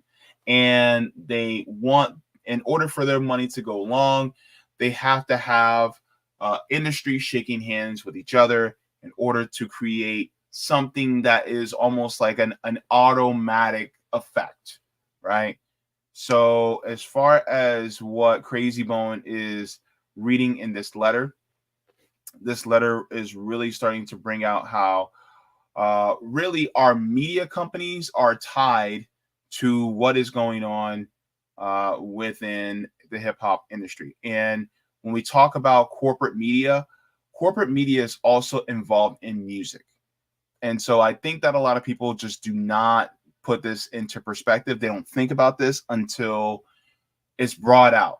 And so corporate media also means music. So whenever that new song comes out that's really, really popular, it's not always by just coincidence that, oh, well, it's a really great song and that's how it has popular success. A lot of times it's because it's pushed out at us as well. So that just goes to show what the corporate media is about. So let's continue and let's get into this. I remember about 25 to 30 people were being there. Right. Most of them familiar faces. Speaking of those I knew, we joked about the theme of the meeting, as many of us did not care for rap and failed to see the purpose of being invited to a private meeting to discuss the future of hip hop. Talk to them. Among the attendees was a small group of unfamiliar faces who stayed to themselves and made no attempt to socialize beyond their circle. Based on their behavior and formal appearances, they didn't seem to be from our industry. Our casual chatter was interrupted when we were asked to sign the confidentiality agreement, preventing us from publicly discussing the information presented during the meeting. Needless to say, this intrigued, in some cases, disturbed many of us. The agreement was only a page long, but very clear on matters and consequences, which stated that violating the terms would result in job termination immediately.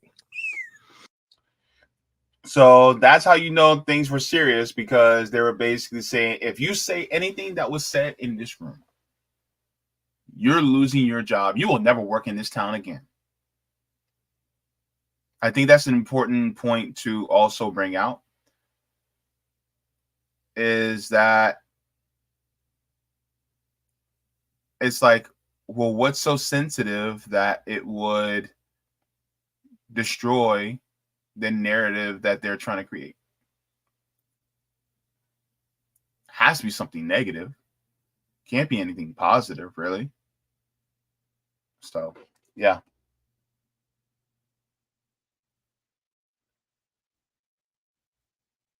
I got you, Roger. Let's continue. We asked several people what this meeting was about and the reason for such secrecy, but could not find anyone who had the answers for us. A few people refused to sign and walked out. Nobody stopped them. I was tempted to follow, but curiosity got the best of me. That's right. A man who was part of the unfamiliar group collected all the agreements from us. So now it's going to get to the good part because the meeting about to start. Talk to him, Jay. It says, quickly after the meeting began, hold on one second. Get your popcorn, y'all. Popcorn, get your pistol. No, For real though. Quickly after this meeting began, one of the industry colleagues, who shall remain nameless like everybody else, thanked us for attending. He then gave the floor to a man who only introduced himself by first name and gave no other details about his personal background. I think he was the owner of the residence, but that was never confirmed. He briefly praised all of us for the success we had achieved in our industries and congratulated us for being selected as part of this small group of decision makers. At this point, I began to feel slightly uncomfortable and the strangeness of this gathering. The subject quickly changed as the speaker went on to tell us that the respective companies we represented had invested in a very profitable industry, which could become even more rewarding with our active involvement. Damn. He explained that the companies we worked for had invested millions into the building of privately owned prisons, and that our positions of influence in the music industry would actually impact the profitability of these investments. Then he says, I remember many of us in the group immediately looking at each other in awe and confusion. At the same time, I didn't know what a private prison was, but I wasn't the only one. Sure enough, someone asked what these prisons were and what any of this had to do with music. We were told that these prisons were built by privately owned companies who receive funding from the government based on the number of inmates. Mm-hmm. The more inmates, the more the government would pay these prisons. Mm-hmm. It was also made clear to us that since these prisons are privately owned, as they become publicly traded, we'd be able to buy shares. Most of us were taken back by this. Again, a couple of people asked what this had to do with us. At this point, my industry colleague who had first opened the meeting took the floor again and answered our questions. He told us that since our employees had become silent investors in this prison business, it was now in their interest to make sure that these prisons remain filled. Did you hear that?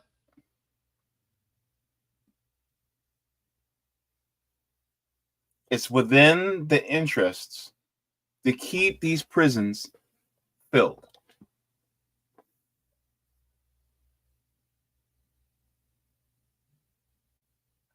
There is a perversion of hip hop that is pushed in order to keep this vicious cycle going. Always remember, all forms of media face propaganda. Music is no different. Just like you have the military industrial complex that is involved with a lot of movies. Like, for instance, there was the military industrial complex involved in Top Gun, and the Top Gun sequel that they had, I think was last year. They literally had military recruiters outside the movie theaters trying to recruit young people into joining the military. It is no different within our music as well, to push a certain narrative in order to keep profitability in certain industries within this country, to keep the perpetuation of exploitation going. This is the link between capitalism and hip hop. Not that hip hop thrives off of capitalism, but capitalism will pervert the use of hip hop in order to keep itself going by means of exploiting people who look like me. This is going deep. Let's continue. Our job would be to help make this happen by making music which promote criminal behavior, rap being the music of choice. He assured us that this would be a great situation for us because rap music was becoming an increasingly profitable market for our companies. And as employees, we'd also be able to buy stocks in these prisons. Immediately, silence came over the room. By the way, just to let you guys know, they could have did this for Outlaw Country. They could have did this for outlaw country music and tried to fill their private prisons with poor white folks. But they didn't. They used hip hop. Why? Because it was a big emerging market that they wanted to get their hold of. They saw the potential of it becoming massive. That's why. Also, because you can go after and exploit black people easier than you can white people. Because we're still a minority. And it's easy to paint us as the villain because they've been doing it for so long already.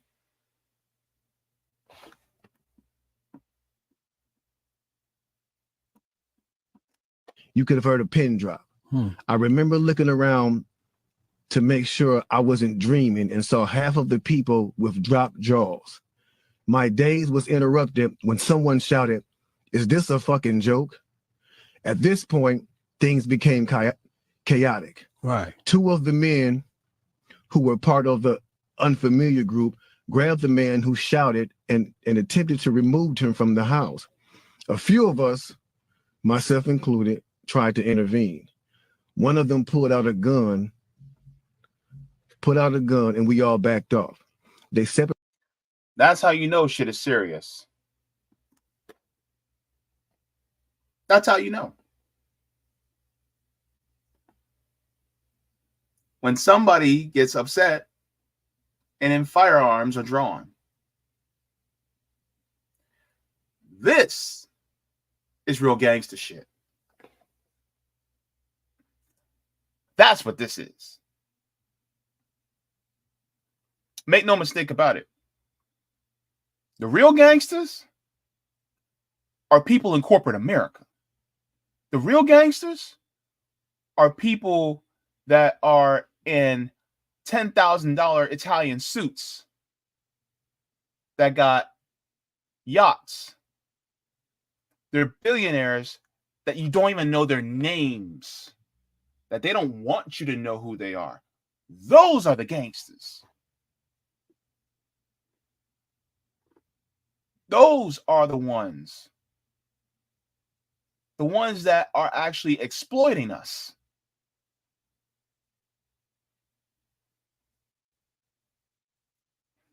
Boy, I'm telling you, peep game.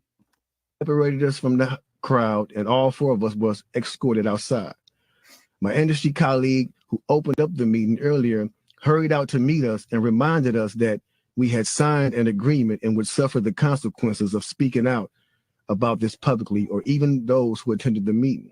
Damn. I asked him, why was he involved with something so corrupt? And he replied, it's bigger than the music business and nothing we can do. And no, it's bigger than the music business and nothing we want to challenge without risking consequences. We are protesting. What kind of consequences? What kind of consequences? You want to know? Maybe something having to do with their lives. It's crazy.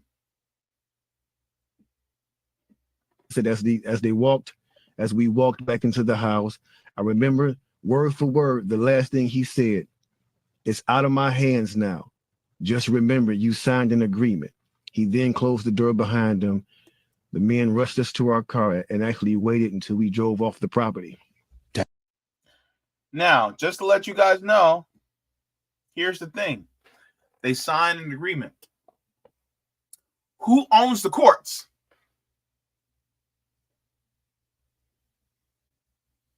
You see, when you own the system, you own the legal route. You own the courts. You own the presidency. You own the Senate. You own the House. So therefore, if the corporations own it, who do you go to? Because if you own the legal route, you can't go the legal route. Or if you try to go the legal route, then guess what? You get shut down every single time.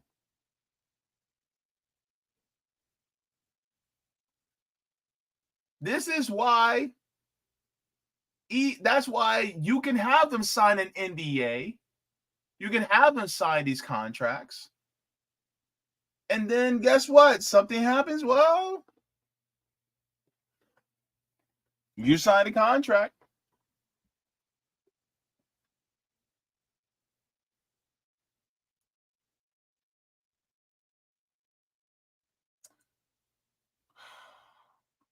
So I'm not going to finish this entire video, but I already put the link in the chat. But that's what it links to that meeting back in 91, over 30 years ago. So let me share this with you guys as well, because I did find some of the interview of KRS-One, and I really wanted to share this with you guys. Thank God for people on TikTok. So let's see. Okay. Let's get this going so we can hear some of this too. So I really wanted to get into this. Never will you ever see me standing in the environment where our culture is being exploited. Or if you do see me there, the next moment this thing's gonna fall. I'm there to bring this shit down. If you see me in a situation like that, you should say, yo, watch out. Something's. Hold up, Roger. You say you got the entire interview on Rockfin?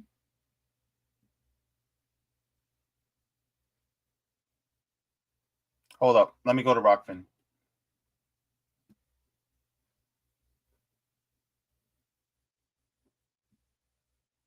Yeah. This is the one. I already have this one.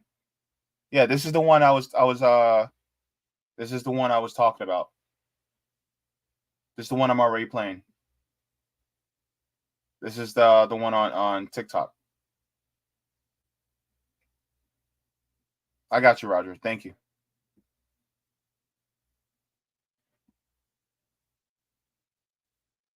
Something's about to happen. Turn your cameras on. Something's about to go down. Why is Chris here? Why is he here? Something's about to. He gonna say some shit right now that is gonna, Having said that, so when I got the call, I immediately saw, First of all, it's the Grammys. You get no respect here. None. You have no respect here. Now, we respect your existence. We know you exist. And we know that you're the Grammys. We understand that. And we respect that, your existence. But you ignored hip hop for 49 years. At the 50th year, you want to call us? 49 years you ignored us.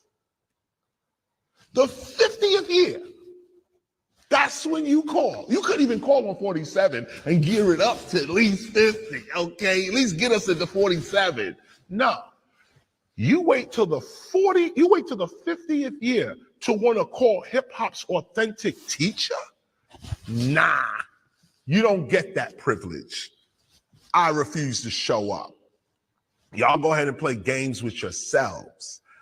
The last part that I did see of this thing. And I haven't seen the show, so I can't judge everything. But see, I don't want to say nobody's name, but I'm just saying, if we know, let me put it this way. If we know, okay, this is truth now, okay? Nobody's opinion, no, forget how we feel, forget theory. If we know for a fact that hip hop is breaking, MCing, graffiti art, and DJing. Now, we can argue these other ones, but we know for certain that what we call hip-hop is breaking, MCing, graffiti art, DJing. We know that. We've all decided on that. We've all agreed on that. Books are written. Documentaries are done. We all know this. So what is all this other stuff? Commercialization, co-opting. That's what it is. That's all it is. The take away from the actual message of hip hop which was the struggle of an oppressed group to speak the truth about what they go through, to speak our truth. And the struggle doesn't have to be just Black people. This is why you could be white and rap as long as you're speaking about the struggle. Right? This is why we have a lot of Latino rappers now, because they're speaking about the struggle. This is why I showed a few weeks back a little 12-year-old boy in Gaza rapping about what's going on with him in Gaza. But the thing is that ultimately it's about the struggle. That's what it's about. That's what it has been about. The struggle to get out of the streets. The struggle because of what happens in the streets. And the thing is that what happened in the streets is perpetuated by CIA, COINTELPRO, taking away our programs that were implemented by the Black Panther Party, things like that. The fact that we actually had to formulate a Black Panther Party just so that we could be able to protect ourselves and alleviate some of the ills of living in the hood. And then once we try to alleviate those, then it's considered a danger to the entire United States. So then what we had to do, we had to talk about it in music form. And talking about it in music form, and the way that we were doing it was catchy. And it was making people pay attention. RAP is an acronym. Always remember this. RAP is an acronym. It stands for Rhythm and Poetry. It is an art form used to let people know about what the struggle is, how it came about, what it does to us, and also maybe used to inspire us to bring ourselves out of it. This is why you have a lot of conscious rappers that are highly revered. Because they tried to get us to think that this doesn't have to be our situation in life. We can actually bring ourselves out of it. So it's a means of catharsis and saying, yes, this is what's going on with us. It makes us think you don't have to go into this realm and stay within this realm. You can bring yourself out as a community collectively. But this also means listening to our revolutionary leaders that also were assisting us in doing this. But that is what the powers that be don't want us to know. So let's continue. Like what is this other stuff that you're calling hip hop? That's not hip hop. So if you're going to do a hip hop 50th anniversary and you're going to call hip hop to it, you have to have hip hop there. Hip hop was not there. No, hip hop was not there. Rappers were there. Very respected rappers were there. But it wasn't hip hop. Because hip hop would have got on that mic and said, fuck the Grammys. You exactly. They would have said F the Grammys because you guys didn't respect us before. Like Rodney Dangerfield said, no respect. They didn't respect them. So why in the world would you come in after all these years, after 49 years, and then you finally decide to invite me? You finally decide to say, oh, okay, you guys can come in. When hip hop is literally the most popular genre in the world. Everybody and their mama now likes hip hop in some way, shape, or form. Hell, look. And some people may, like, I could, look, when I was very religious, we would go to gatherings. What was one of the songs that they would play when that got us on the dance floor? Outkast, I like the way you move. Da, da, da. I like the way you move. Right? That's hip hop. But it got everybody and their mama on the dance floor. You start playing Rappers Delight, the hip, the hop, the hip, the hippity hip hop, you don't stop. That would get people out on the dance floor. Why? Because it was catchy. That's hip hop. That's some of the music that's on the precipice of the beginnings. So guess what? It is that popular.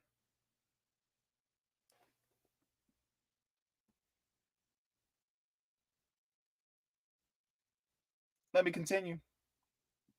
dissed us for 49 years now. That would have been in a rhyme. You motherfuckers are corny. We had that shit going in a freestyle if that was real hip hop. But it wasn't real hip hop, so let y'all go ahead and have fun at a party. That's what it was. It was a party. They had some fun. And we left it at that. They got a chance to broadcast it. There were artists there too, by the way, that needed the exposure too. That's another point. Because they needed the exposure. Why? Well, remember, the record companies are a business, and they need to get eyes on their artists to make money off of them.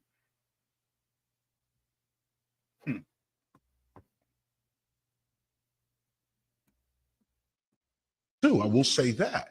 There was artists there that got exposed. It was dope. It was dope from that point of view. So respectfully, they did their thing, and I hope it was successful for them, and it looked like it was.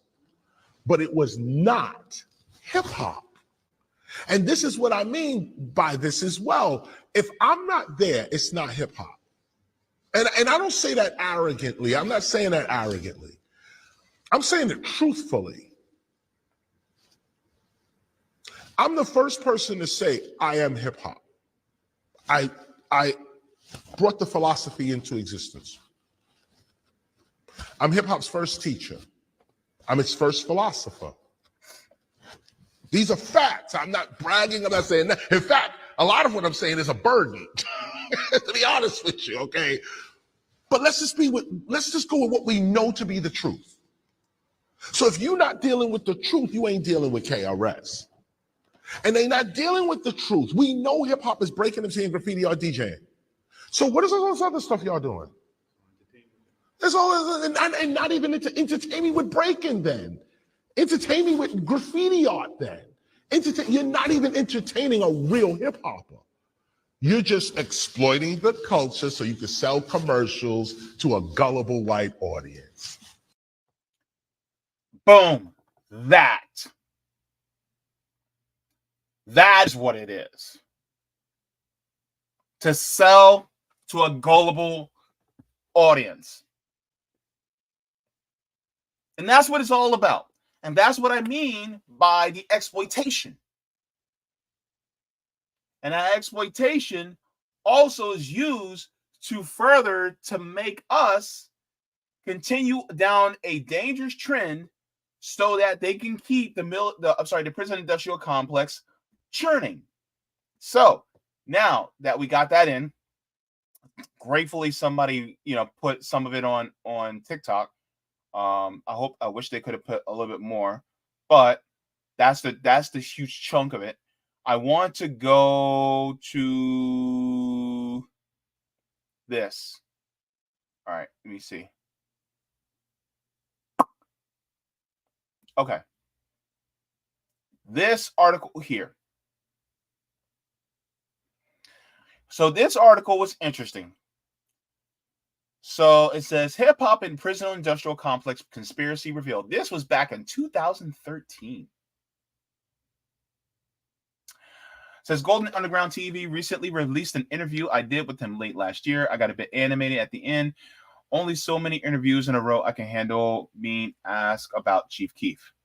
My tirade wasn't really about Chief Keef. It was about Gucci Mane or Waka Flocka or any of the acts spontaneously catapulted into stardom by synchronized mass media coverage, despite seemingly universal indifference at the very best regarding their talent, whose arrests, involvement in underage pregnancies, concert shootouts, and facial tattoos dominated the conversation for weeks at a time, with their actual music a mere afterthought, if a thought at all.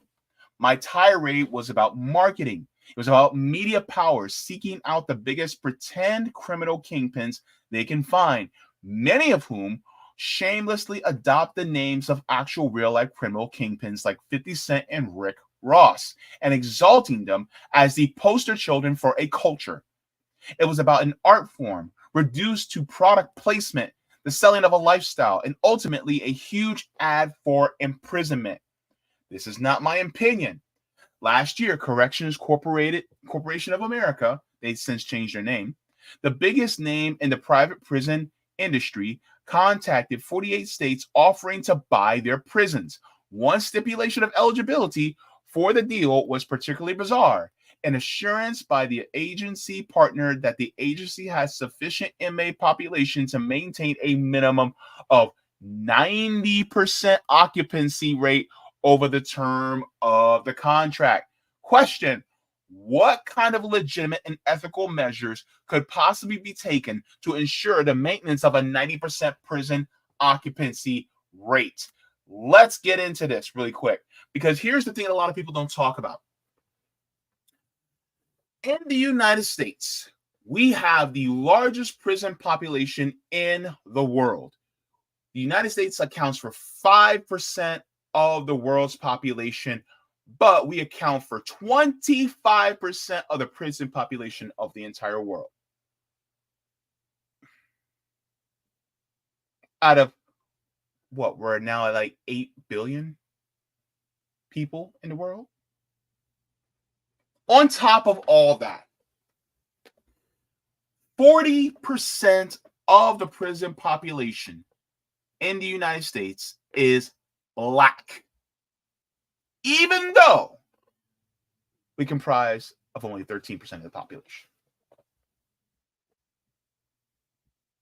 So is it any wonder as to why the influence of hip-hop is being used to undermine our communities, to keep us in a system perpetuating slavery? And yes, slavery still exists, because if you look at the 13th Amendment, it still makes an exception for slavery if you are incarcerated. So they're basically using our music as a means to Pied Piper us into the cells. To Pied Piper our young people back into the cells. Because they don't want to listen to KRS-One. They don't want to listen to Chuck D and Public Enemy. They don't want people like that. They don't want people like common sense. They don't want people like them. Why? Because if you have people like that are becoming more prolific within the hip-hop industry, then that makes people think, well, I don't want to do these things that's going to put me in the clutches of the prison industrial complex. I'm going to do something for my community that actually builds us up outside of the confines of a capitalist system. See, they want to keep them within that mind of doing these things outside the confines of the law, so that once they do these things outside the confines of the law, then they are actually grabbed, put into the prison industrial complex. So they continuously make products and services for McDonald's and Wendy's and American Airlines and Victoria's Secret, and being paid pennies on the dollar just so that they can make as much profit as they can. Or they can be brought into the prisons and make 12 cents an hour while fighting fires in the wildfires in California. Ultimately, that's what it's about. It is a Pied Piper strategy for our young people to keep them locked up. That's what it's about. And that's what it has been about for about 30 years. And you have a lot of hip-hop purists that have been trying to fight against this, but to no avail, because the powers that be are so powerful within this country, because they own the media. This is why when somebody like Kendrick Lamar talks about what's going on with him, he doesn't get as much prolific play as somebody else, like some of these other new artists that talking about being on some Molly or getting some perks. This is why.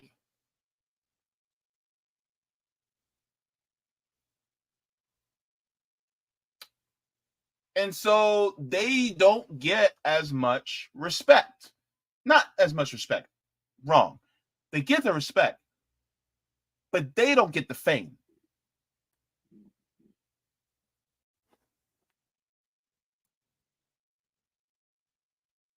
Let's continue, because this article just slam dunked.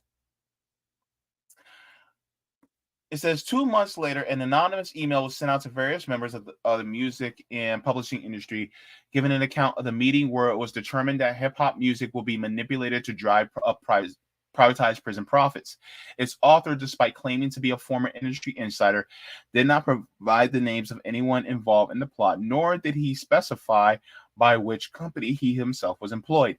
As such, the letter was largely regarded as a fraud for lack of facts. But here are the facts.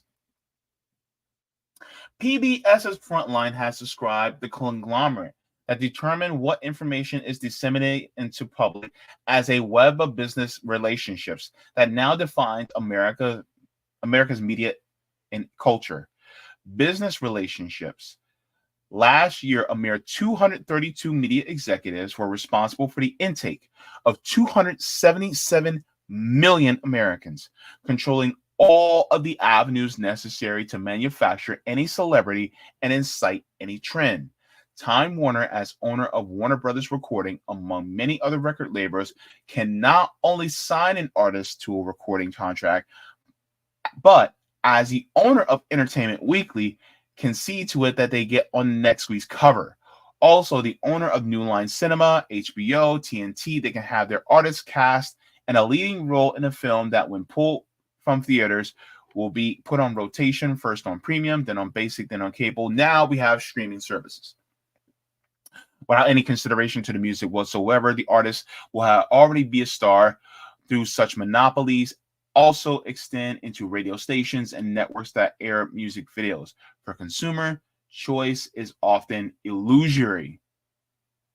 Both BET and MTV belong to Viacom, while Hot 97, New York City's top hip-hop station, is owned by MS Communications. Online streaming is controlled by Clear Channel, who also owns rival station Power 105. None of this is exactly breaking news, but when ownership of these media conglomerates is cross-checked with ownership of the biggest names in prison privatization, interesting new facts emerge. And this is the crux of the argument. Here it says, according to the public analysis from Bloomberg, the largest holder of Corrections Corporation of America is Vanguard Group Incorporated. Interestingly enough, Vanguard also holds considerable stake in the media giants determining the country's culture. So, by this very notion, Vanguard not only owns the prison corporations, Vanguard, BlackRock as well, but they also own the major media corporations that disseminate our music. So therefore, it is a vicious cycle to keep hip hop in a cycle of promoting violence and crime so that, guess what? It keeps our young people in the prisons so they can make more money off of our very lives.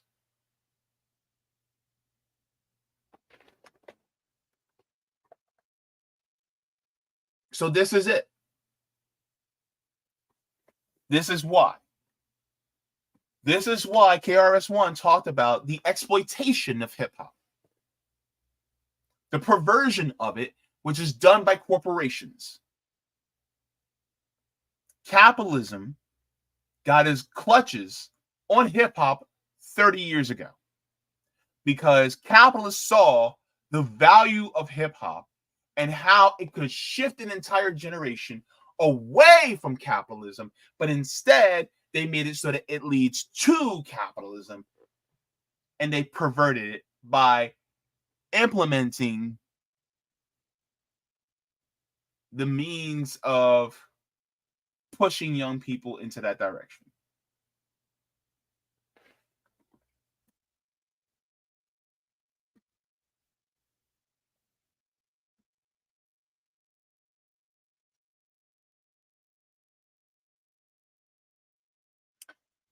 I want to read this too. It says, you may be thinking, well, Vanguard is only the third largest holder in those media conglomerates, which is no guarantee that they're calling the shots.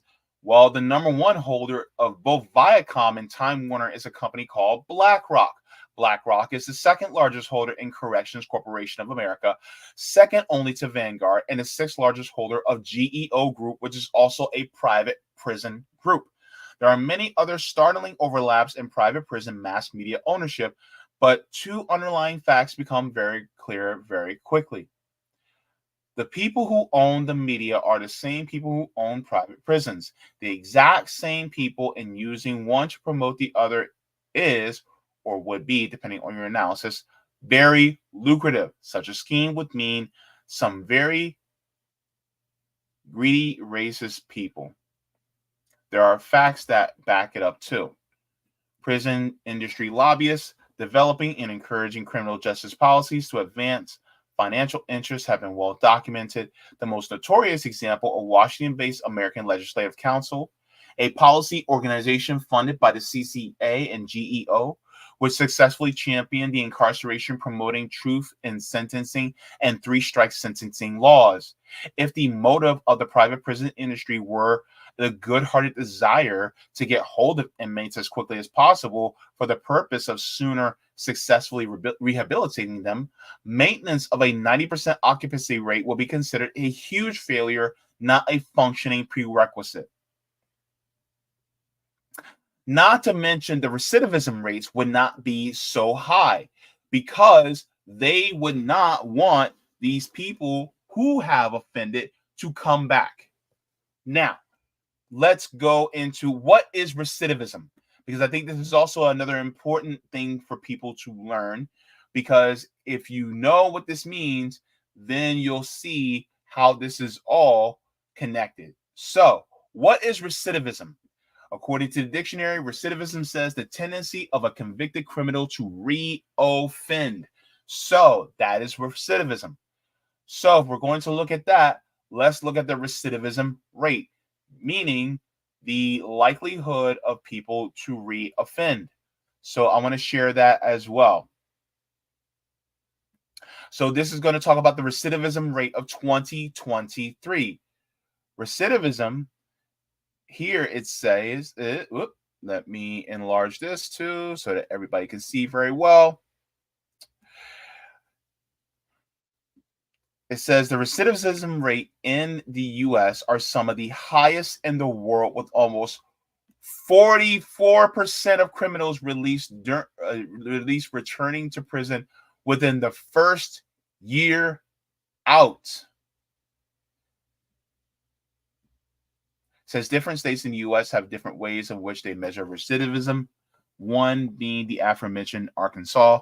States not only different in how measurements of recidivism are carried out, but also how each state rehabilitates inmates and how much support they receive while reintegrating society.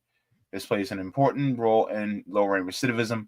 The state of Arizona, for example, has a recidivism rate of 36.3%, has sought to provide people who have been convicted of certain crimes to seek a certificate of second chance that assists and improves the individual's chances of attaining housing and employment. So basically, they do not rehabilitate people who are in the system so that they do come back, because they don't want them to stay out of prison. They want them to come back. So that's the issue. Now, as far as that's concerned, that is the system that they perpetuate. The recidivism rate within our country is extremely high. And that also benefits companies like BlackRock and Vanguard. Now, let me go here.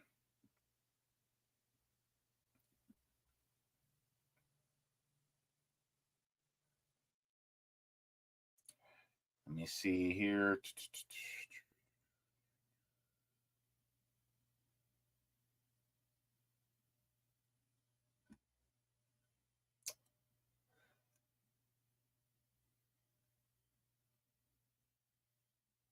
I'll share this. It talks about who owns private prison stock.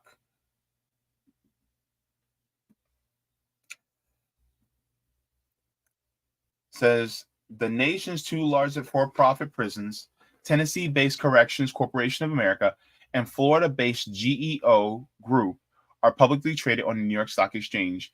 Other private prison firms include Management and Training Corporation, MTC, Community Education Centers, CEC, and LaSalle Southwest Corrections and Emerald Correctional Management are privately held and thus do not have public stock. As of July 2015, CCA has approximately 117 million shares of stock with the market cap of $4.05 billion, with GEO had issued around 75 million shares with a market cap of $2.76 billion. So who owns the vast majority of stock in these two companies? The answer is not everyday people or individual investors, but rather other corporations, banks, mutual fund management companies, and private equity firms, as well as public employee retirement systems. In fact, around 92.4% of CCA stock was owned by 300 institutional investors, while 91.1% of GEO stock was owned by 272 institutional investors at the end of July of 2015. In some cases, the same institutional investors held stock in both companies.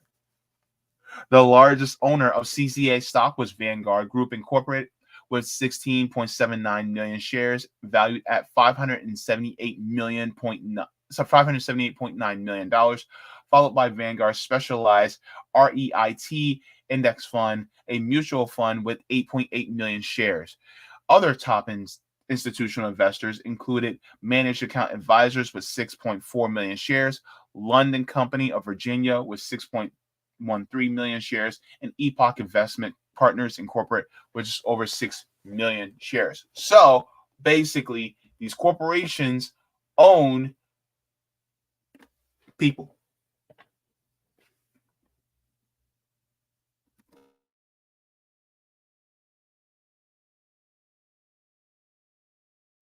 I said what I said. They own people. They're slave masters. They're enslavers. Let's call it like it is. Slavery never ended. Instead of having enslavers, we now call them corporations.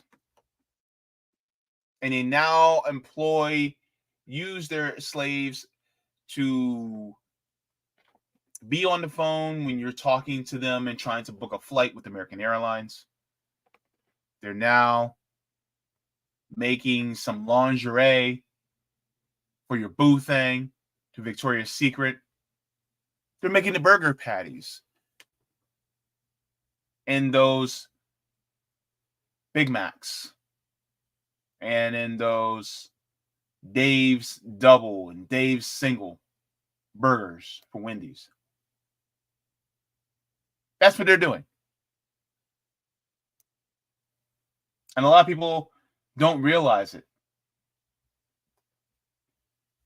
That's the system. And unfortunately, that's also what private equity does. That's part of the problem.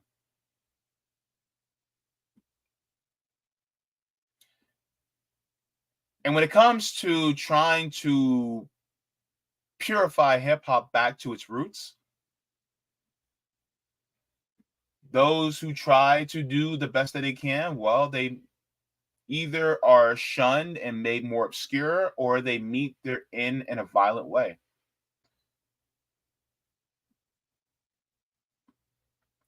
And this article goes into the history of Tupac Shakur.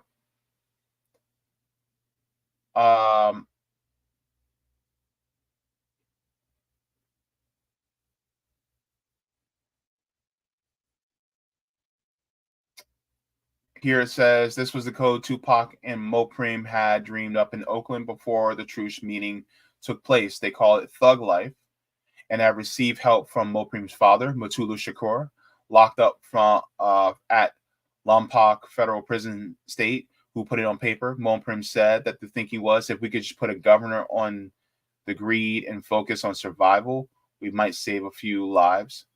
It's extraordinary that Tupac was able to facilitate this. He'd only recently arrived in California and did not come from a gang-banging background. But suddenly the hardest gangbangers were enlisting his counsel.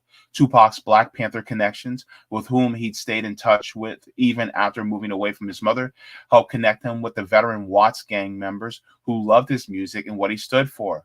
I got people in the penitentiary, big-time OG criminals, calling me, telling me they wanted to lead their movement. Tupac didn't attend to Watts' truce negotiations, but his involvement was critical in facilitating it. And he did attend a treaty with similar goals in Brooklyn, where shot-calling drug dealers from all over New York City, the Bronx, Queens, Harlem, Brooklyn, discussed the Thug Life Code and worked on resolving their differences. They were running the streets on the East Coast back then. Different gangs, different groups, but they're all doing the same ish. There wasn't unanimous consensus, but simply getting everyone to the table was an example of Tupac's extraordinary diplomatic and community building abilities, which he undertook with no fanfare in the midst of an exploding recording and film career. In a move reminiscent of Johnny Cash, Tupac was even performed before inmates at Lompoc. Mutulu hosted the event, in which Tupac, Mopreme, and other rappers at the federal prison in 1993. Mopreme noted that the boys behind bars were particularly glad to see the Plukit, oh my God, this word, Plukriditunus female R&B group that accompanied them called YNV. Through the Watts truce eventually petered out, those involved believed it contributed to the dramatic drop in Los Angeles gang violence, which continues today. So this basically talks about how Tupac Shakur was literally trying to bring back essentially community involvement to uplift ourselves through the gangs instead of a degradation from the gangs. And what happened to Tupac Shakur?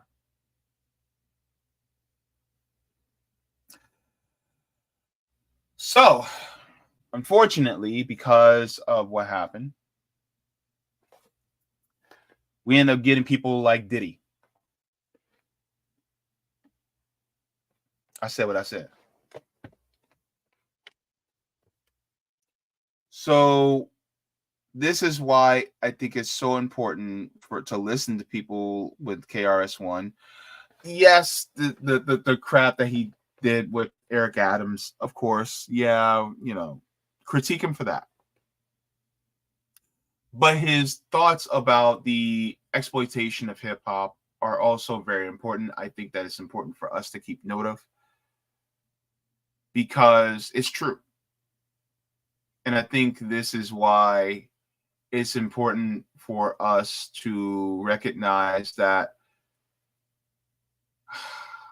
the issues surrounding capitalism and how it takes what we regard as the struggle and it perverts it so that it keeps us within a system.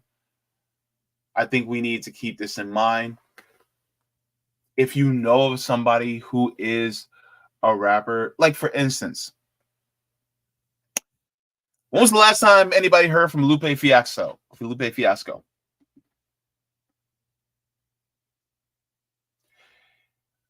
Here is a homework assignment I have for you. I want you guys to listen to Lupe Fiasco's Words I Never Said. In fact, I will give you guys the link to that music video. I want you guys to listen to it and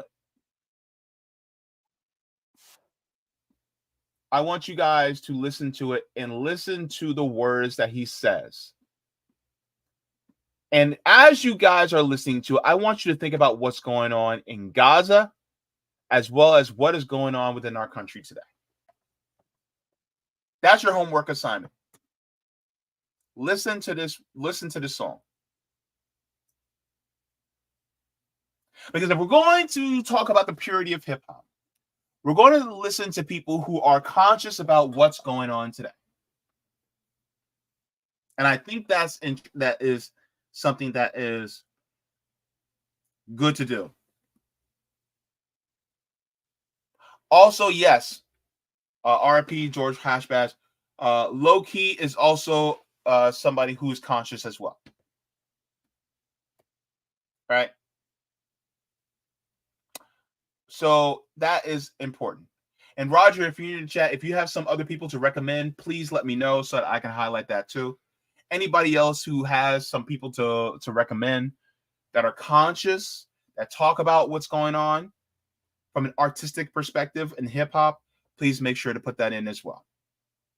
Because I think that's also important. So, while that being said, I just also want to highlight this as well, because I think this also is important.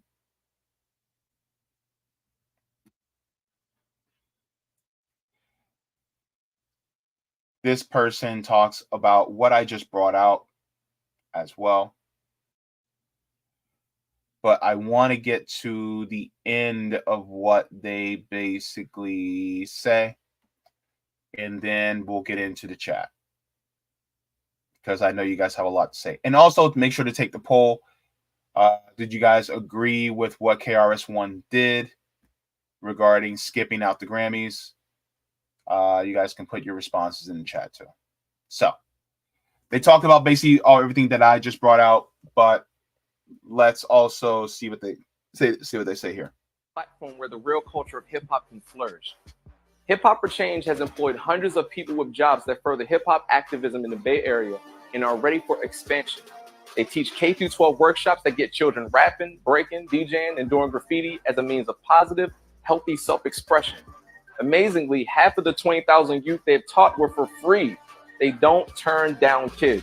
They produce social justice events and support local artists who don't fit the corporate narrative. You can even listen to them every Sunday on Hip Hop for Change Radio on 89.5 KPOO San Francisco. They're using hip hop to advocate social justice and raise funds for causes that enrich the lives of historically oppressed communities.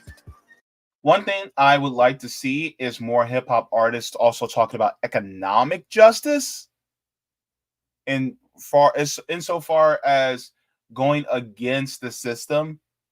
I would like to see more talk about also economic justice on that front too. But I digress. Let's continue. They want to create a platform where the community can access the authentic culture of hip hop. Don't only share the video, but make a difference and reach out to them. If you're in the Bay Area and you need a job, it got you. If you don't want to be on the front line with them, then you can donate here. That donation is essential to keep their movement going. So help them take the game back and empower the community with the real culture of hip hop that is rooted in peace, love, unity, and having fun. Donate today on their website and visit them at hiphopforchange.org. So that is what they're talking about there. So that is a way that we can continuously promote hip hop outside the confines of keeping us within a system. So let me make sure to put the link in the chat for you guys as well.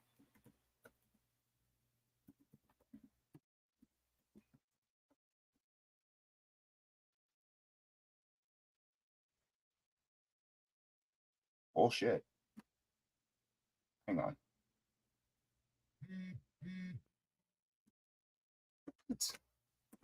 Is the site down? I guess the site's down. Hopefully the site will be back up. But hiphopforchange.org. Anyway, let's continue. Let's get into the chat so that you guys are aware. So I can be aware of what you guys are talking about. I'm going to go to Rockfin first because I know y'all got some things to say. But I am so glad. And thank you for trying to help me out, helping me out with that, Roger, because I needed that.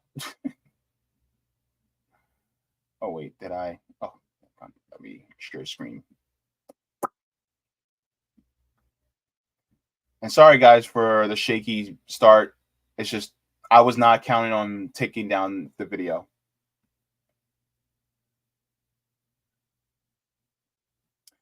Roger Meadow says, I am the only Gen X that is the eldest millennial. You guys gave me permission to act on instincts that I have always had. Everything you are going through, I went through, so I'm rediscovering myself. I agree with Chris on this because the Grammys gave awards to commercial rappers like Will and LL at the time who wasn't as good as others at the time. People on here who should have been there 35 years ago. Hempcar says KRS-One said he is the conspiracy. What does this mean? Hempcar, what are you saying? It says Jefferson took an oath on all forms of tyranny.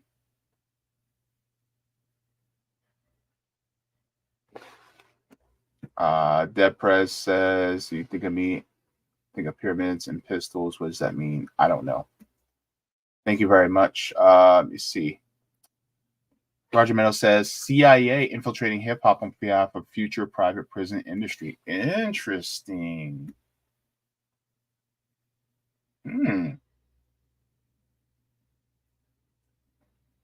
Well, they were the ones who were selling cocaine in our neighborhoods, crack cocaine in our neighborhoods, and then taking that same money and then using it to fund the military-industrial complex and in wars.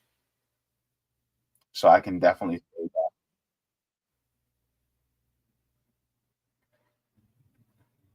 So yeah, that's a point that I think a lot of people don't realize. or once they finally do realize it, it's like, whoa, really? Said Jay, this was a meeting that took place in 91, done at the private prison industrial complex. So thank you so very much. Let me see. You see, Roger Mel says, Jay, we are the only community that requires us to mobilize behind the leader. Other groups get on code and moves as a community, as a co-op, no more leaders. We move as a community on code. I'm out of the loop. I don't like this one. I am too old. Check your DMs before you go off. Okay. Let me go into the DMs really quick because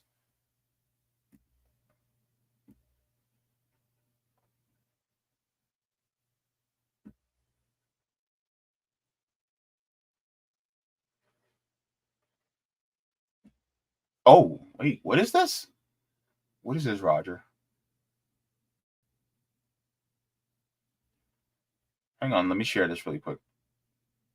I'm just seeing this also, guys, so just bear with me for a second. This is from Rap Station Radio. Hold on, let me enlarge this. All right, it says the Hip Hop Alliance, touted as hip hop's first union, was founded by KRS-One, Chuck D, and Curtis Blow in 2021. Since then, their mission has been to improve the lives of creatives within the culture. On January 14th, Bow Wow tweeted about the need for hip hop to unionize. Oh, many people responded with a link to the Hip Hop Alliance in an attempt to educate the so-so deaf rapper on its existence. In response, Chuck D, KRS-One, and Curtis Blow have decided to hold a clubhouse meeting on Friday, January 20th at 7 p.m. Eastern to address some of Bow Wow's concerns. On Thursday, January 19th, the three hip-hop legends shared a joint statement inviting everyone, including Bow Wow, to the table. Like every other aspect of society's workforce, the artists and creators of hip-hop need protection, support, and advocacy, from label disputes to intellectual property retrieval, and the need for an overall governing body. The Hip Hop Alliance was established. Recent comments this week created a unique opportunity to bring forth a conversation that many in hip-hop and R&B have been addressing for a long time: the need for a governing body of hip-hop. The goal of HHA is to empower artists to make informed decisions about their career and ensure that their rights are respected and protected. As our culture comes together to honor, to celebrate the 50th year of the creation of hip-hop, now is the time for all of us to come together. In that spirit, we invite our brother Bow Wow to join us in coming Friday, January 20th at 7 p.m. to the Clubhouse app and or our Black History Month online conference. That was on Tuesday, February 25th on the YouTube page. In fact, all of the hip-hop community is invited to these two informative conversations about AHHA, as well as continuing to build the organization to advocate, inform, and service our brothers and sisters' needs and concerns throughout the hip-hop ecosystem. We welcome all of the hip-hop culture to roll up their sleeves and join us as we work to uplift, honor, and protect hip-hop for its past, present, and future. Okay, so this is interesting. So they're talking about hip-hop artists wanting to hip-hop to basically unionize. Hang on. Let's hit them. Okay, so I don't want to get copyright claimed on this, but yes, this is a cool thing. I also would think that more co-ops, working together to take the industry away from the corporations, I think that would be a great thing. So thank you so very much for that, Roger. Appreciate it. Much appreciated. Okay, so let's go to the general chat here. Roger Meadows says, JB, you taught me something I didn't know. Rap was an acronym. Yes, rhythm and poetry. So yes, that is what rap actually is about. Gamer for Life says, F the award shows. Yeah, absolutely. Oh my gosh.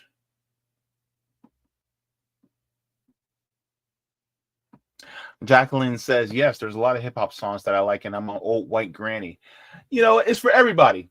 It is for everybody and they mama. And if you a mama, yes, you too. So thank you so very much. Right.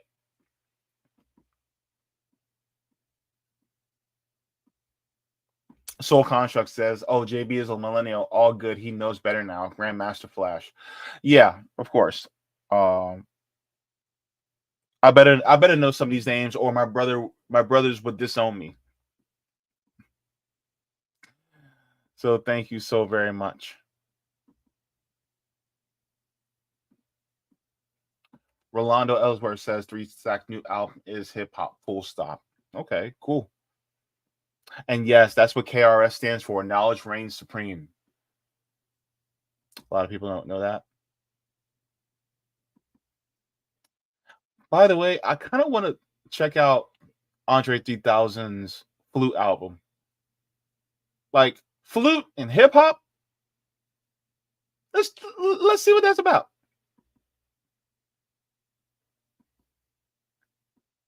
Roger Meadow says KRS is not infallible though. He has been told that Kool Herc is from Jamaica, didn't create hip hop. He learned from American Freedman, GJ King Mario, Charlie Rock, DJ Phase.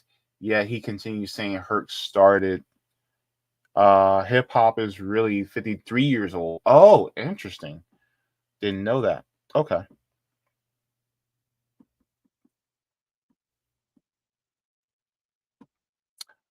Sean Miller says, hence why the music went from being the dealer to being the user also. Yeah, because everybody's talking about being a dealer. Now a lot of people are talking about being a user, if you know what I'm talking about. Interesting.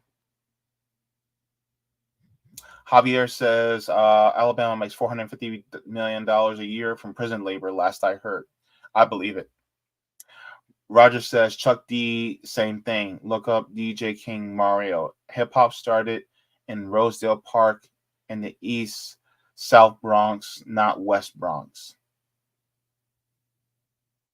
Okay.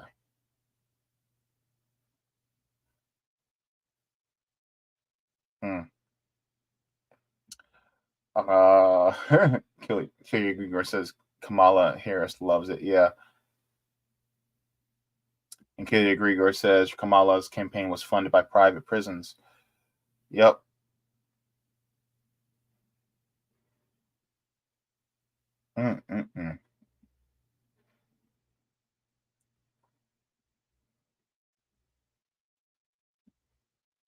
Let me continue.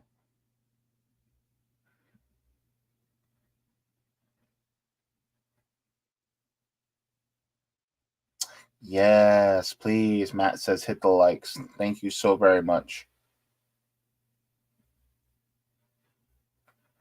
Rondo says Lupe put out a track on when Andre 3000's new joint. Really? Well, that'd be interesting. Gotta listen to that.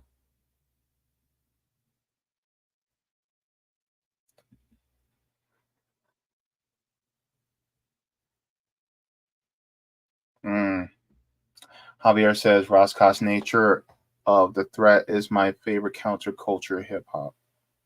Interesting. Okay.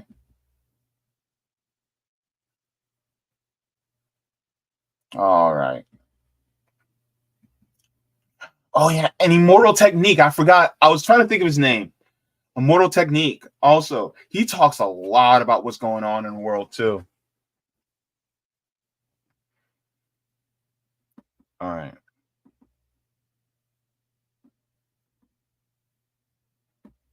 Oh yeah, that's that. I just read that. Thank you so much, Roger. Appreciate it. And let me see. I'm just trying to.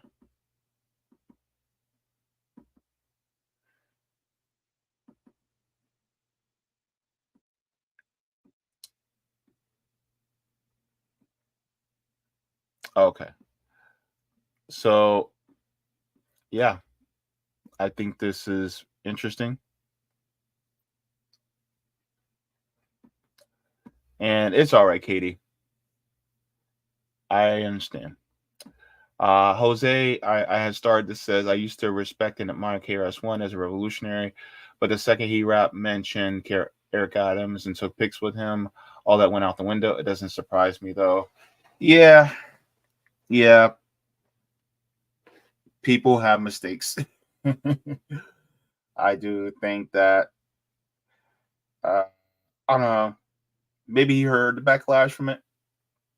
I hope so, and I hope he kind of retracted on it. But yeah, some people they have those blind spots, especially.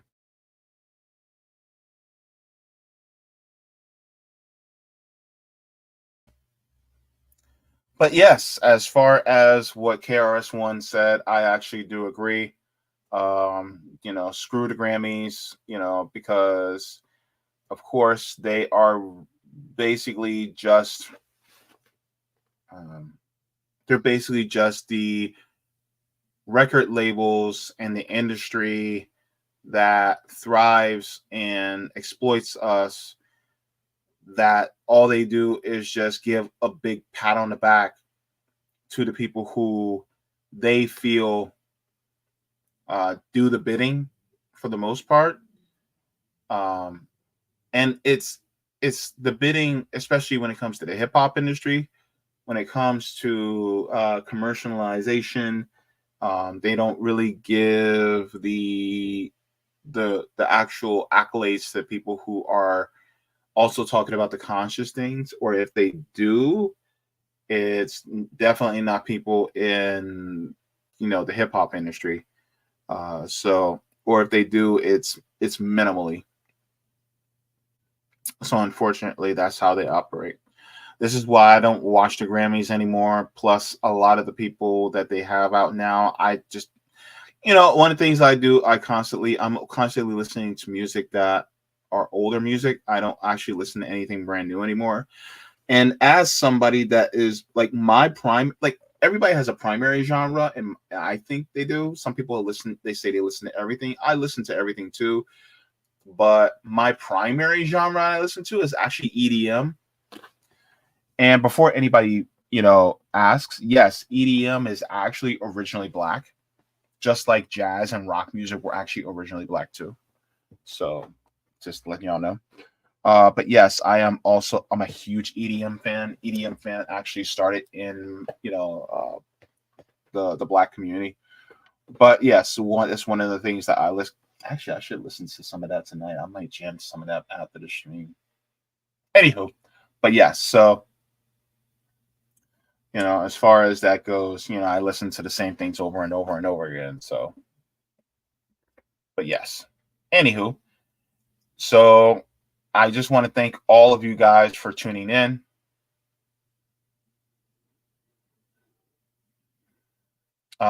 So I appreciate you guys tuning in. Thank you so very much. If you guys have not, then you guys can also go to my Substack. You guys go to jaybefaunt.substack.com so you guys are aware of any email notifications that may come up regarding my lives, clips, or any of the articles that I write. If you guys have not, please make sure to like the stream on your way out. And if you guys have not, just let you guys know I also have a merch store. If you guys would like to, you guys can go to Bonfire. You guys can go to my merch store. I also put it in the comments down below, just in case. Also, if you guys are not aware, I'm also trying to raise money for Orlando Mutual Aid. So if you guys would like to, you guys can donate via Cash App at $OrlandoRBN. We're raising money for grocery gift cards and toiletries primarily so that we can distribute these among our unhoused neighbors here in Orlando. So thank you so very much to all of you. And also just want to give an apology to the people who wanted to watch on Rumble. Unfortunately, I did the mistake again. So I hate that about myself, but my apologies. And so yeah, this will go, the clips will go up on Rumble, so you guys will be able to see it as well. So thank you so very much. All right, so I will be getting going. I'm I have to get going, and I'm going to try to, over the weekend, finish the reading of Laziness Does Not Exist by Dr. Devon Price. So if you guys have not, go ahead and give that a read. I'm up to chapter 5 already. So if you guys would like to, you guys can go into the playlist for that. And I think I was going to close with something. I had a video I was going to close with as well. Because I want to make sure that I close out. Oh, you know what? I was going to close out. With that. Okay. Well, here's what we'll do. We'll close out with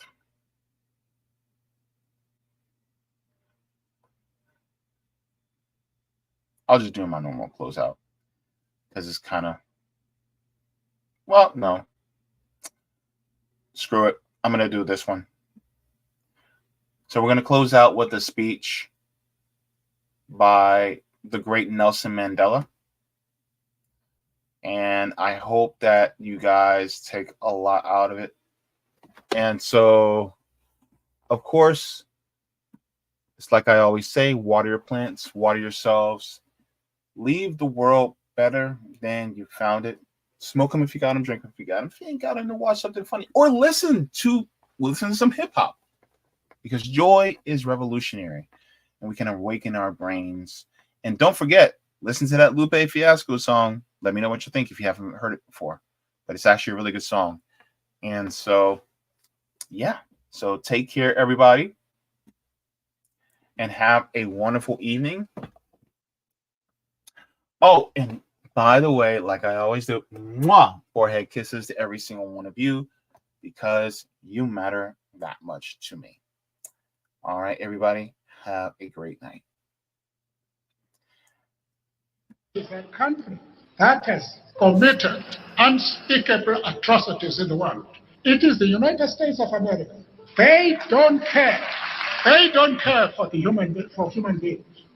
57 years ago, when Japan was retreating on all fronts, they decided to drop the atom bomb in Hiroshima and Nagasaki. Killed a lot of innocent people who are still suffering from the effects of those bombs. Those bombs were not aimed against the Japanese. They were aimed against the Soviet Union to say, look, this is the power that we have. If you dare oppose what we do, this is what is going to happen to you.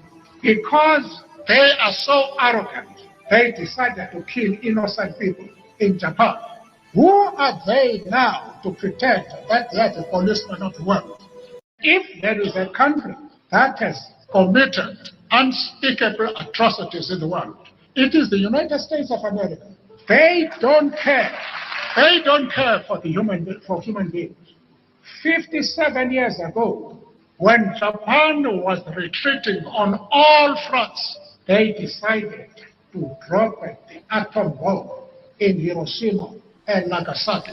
Killed a lot of innocent people who are still suffering from the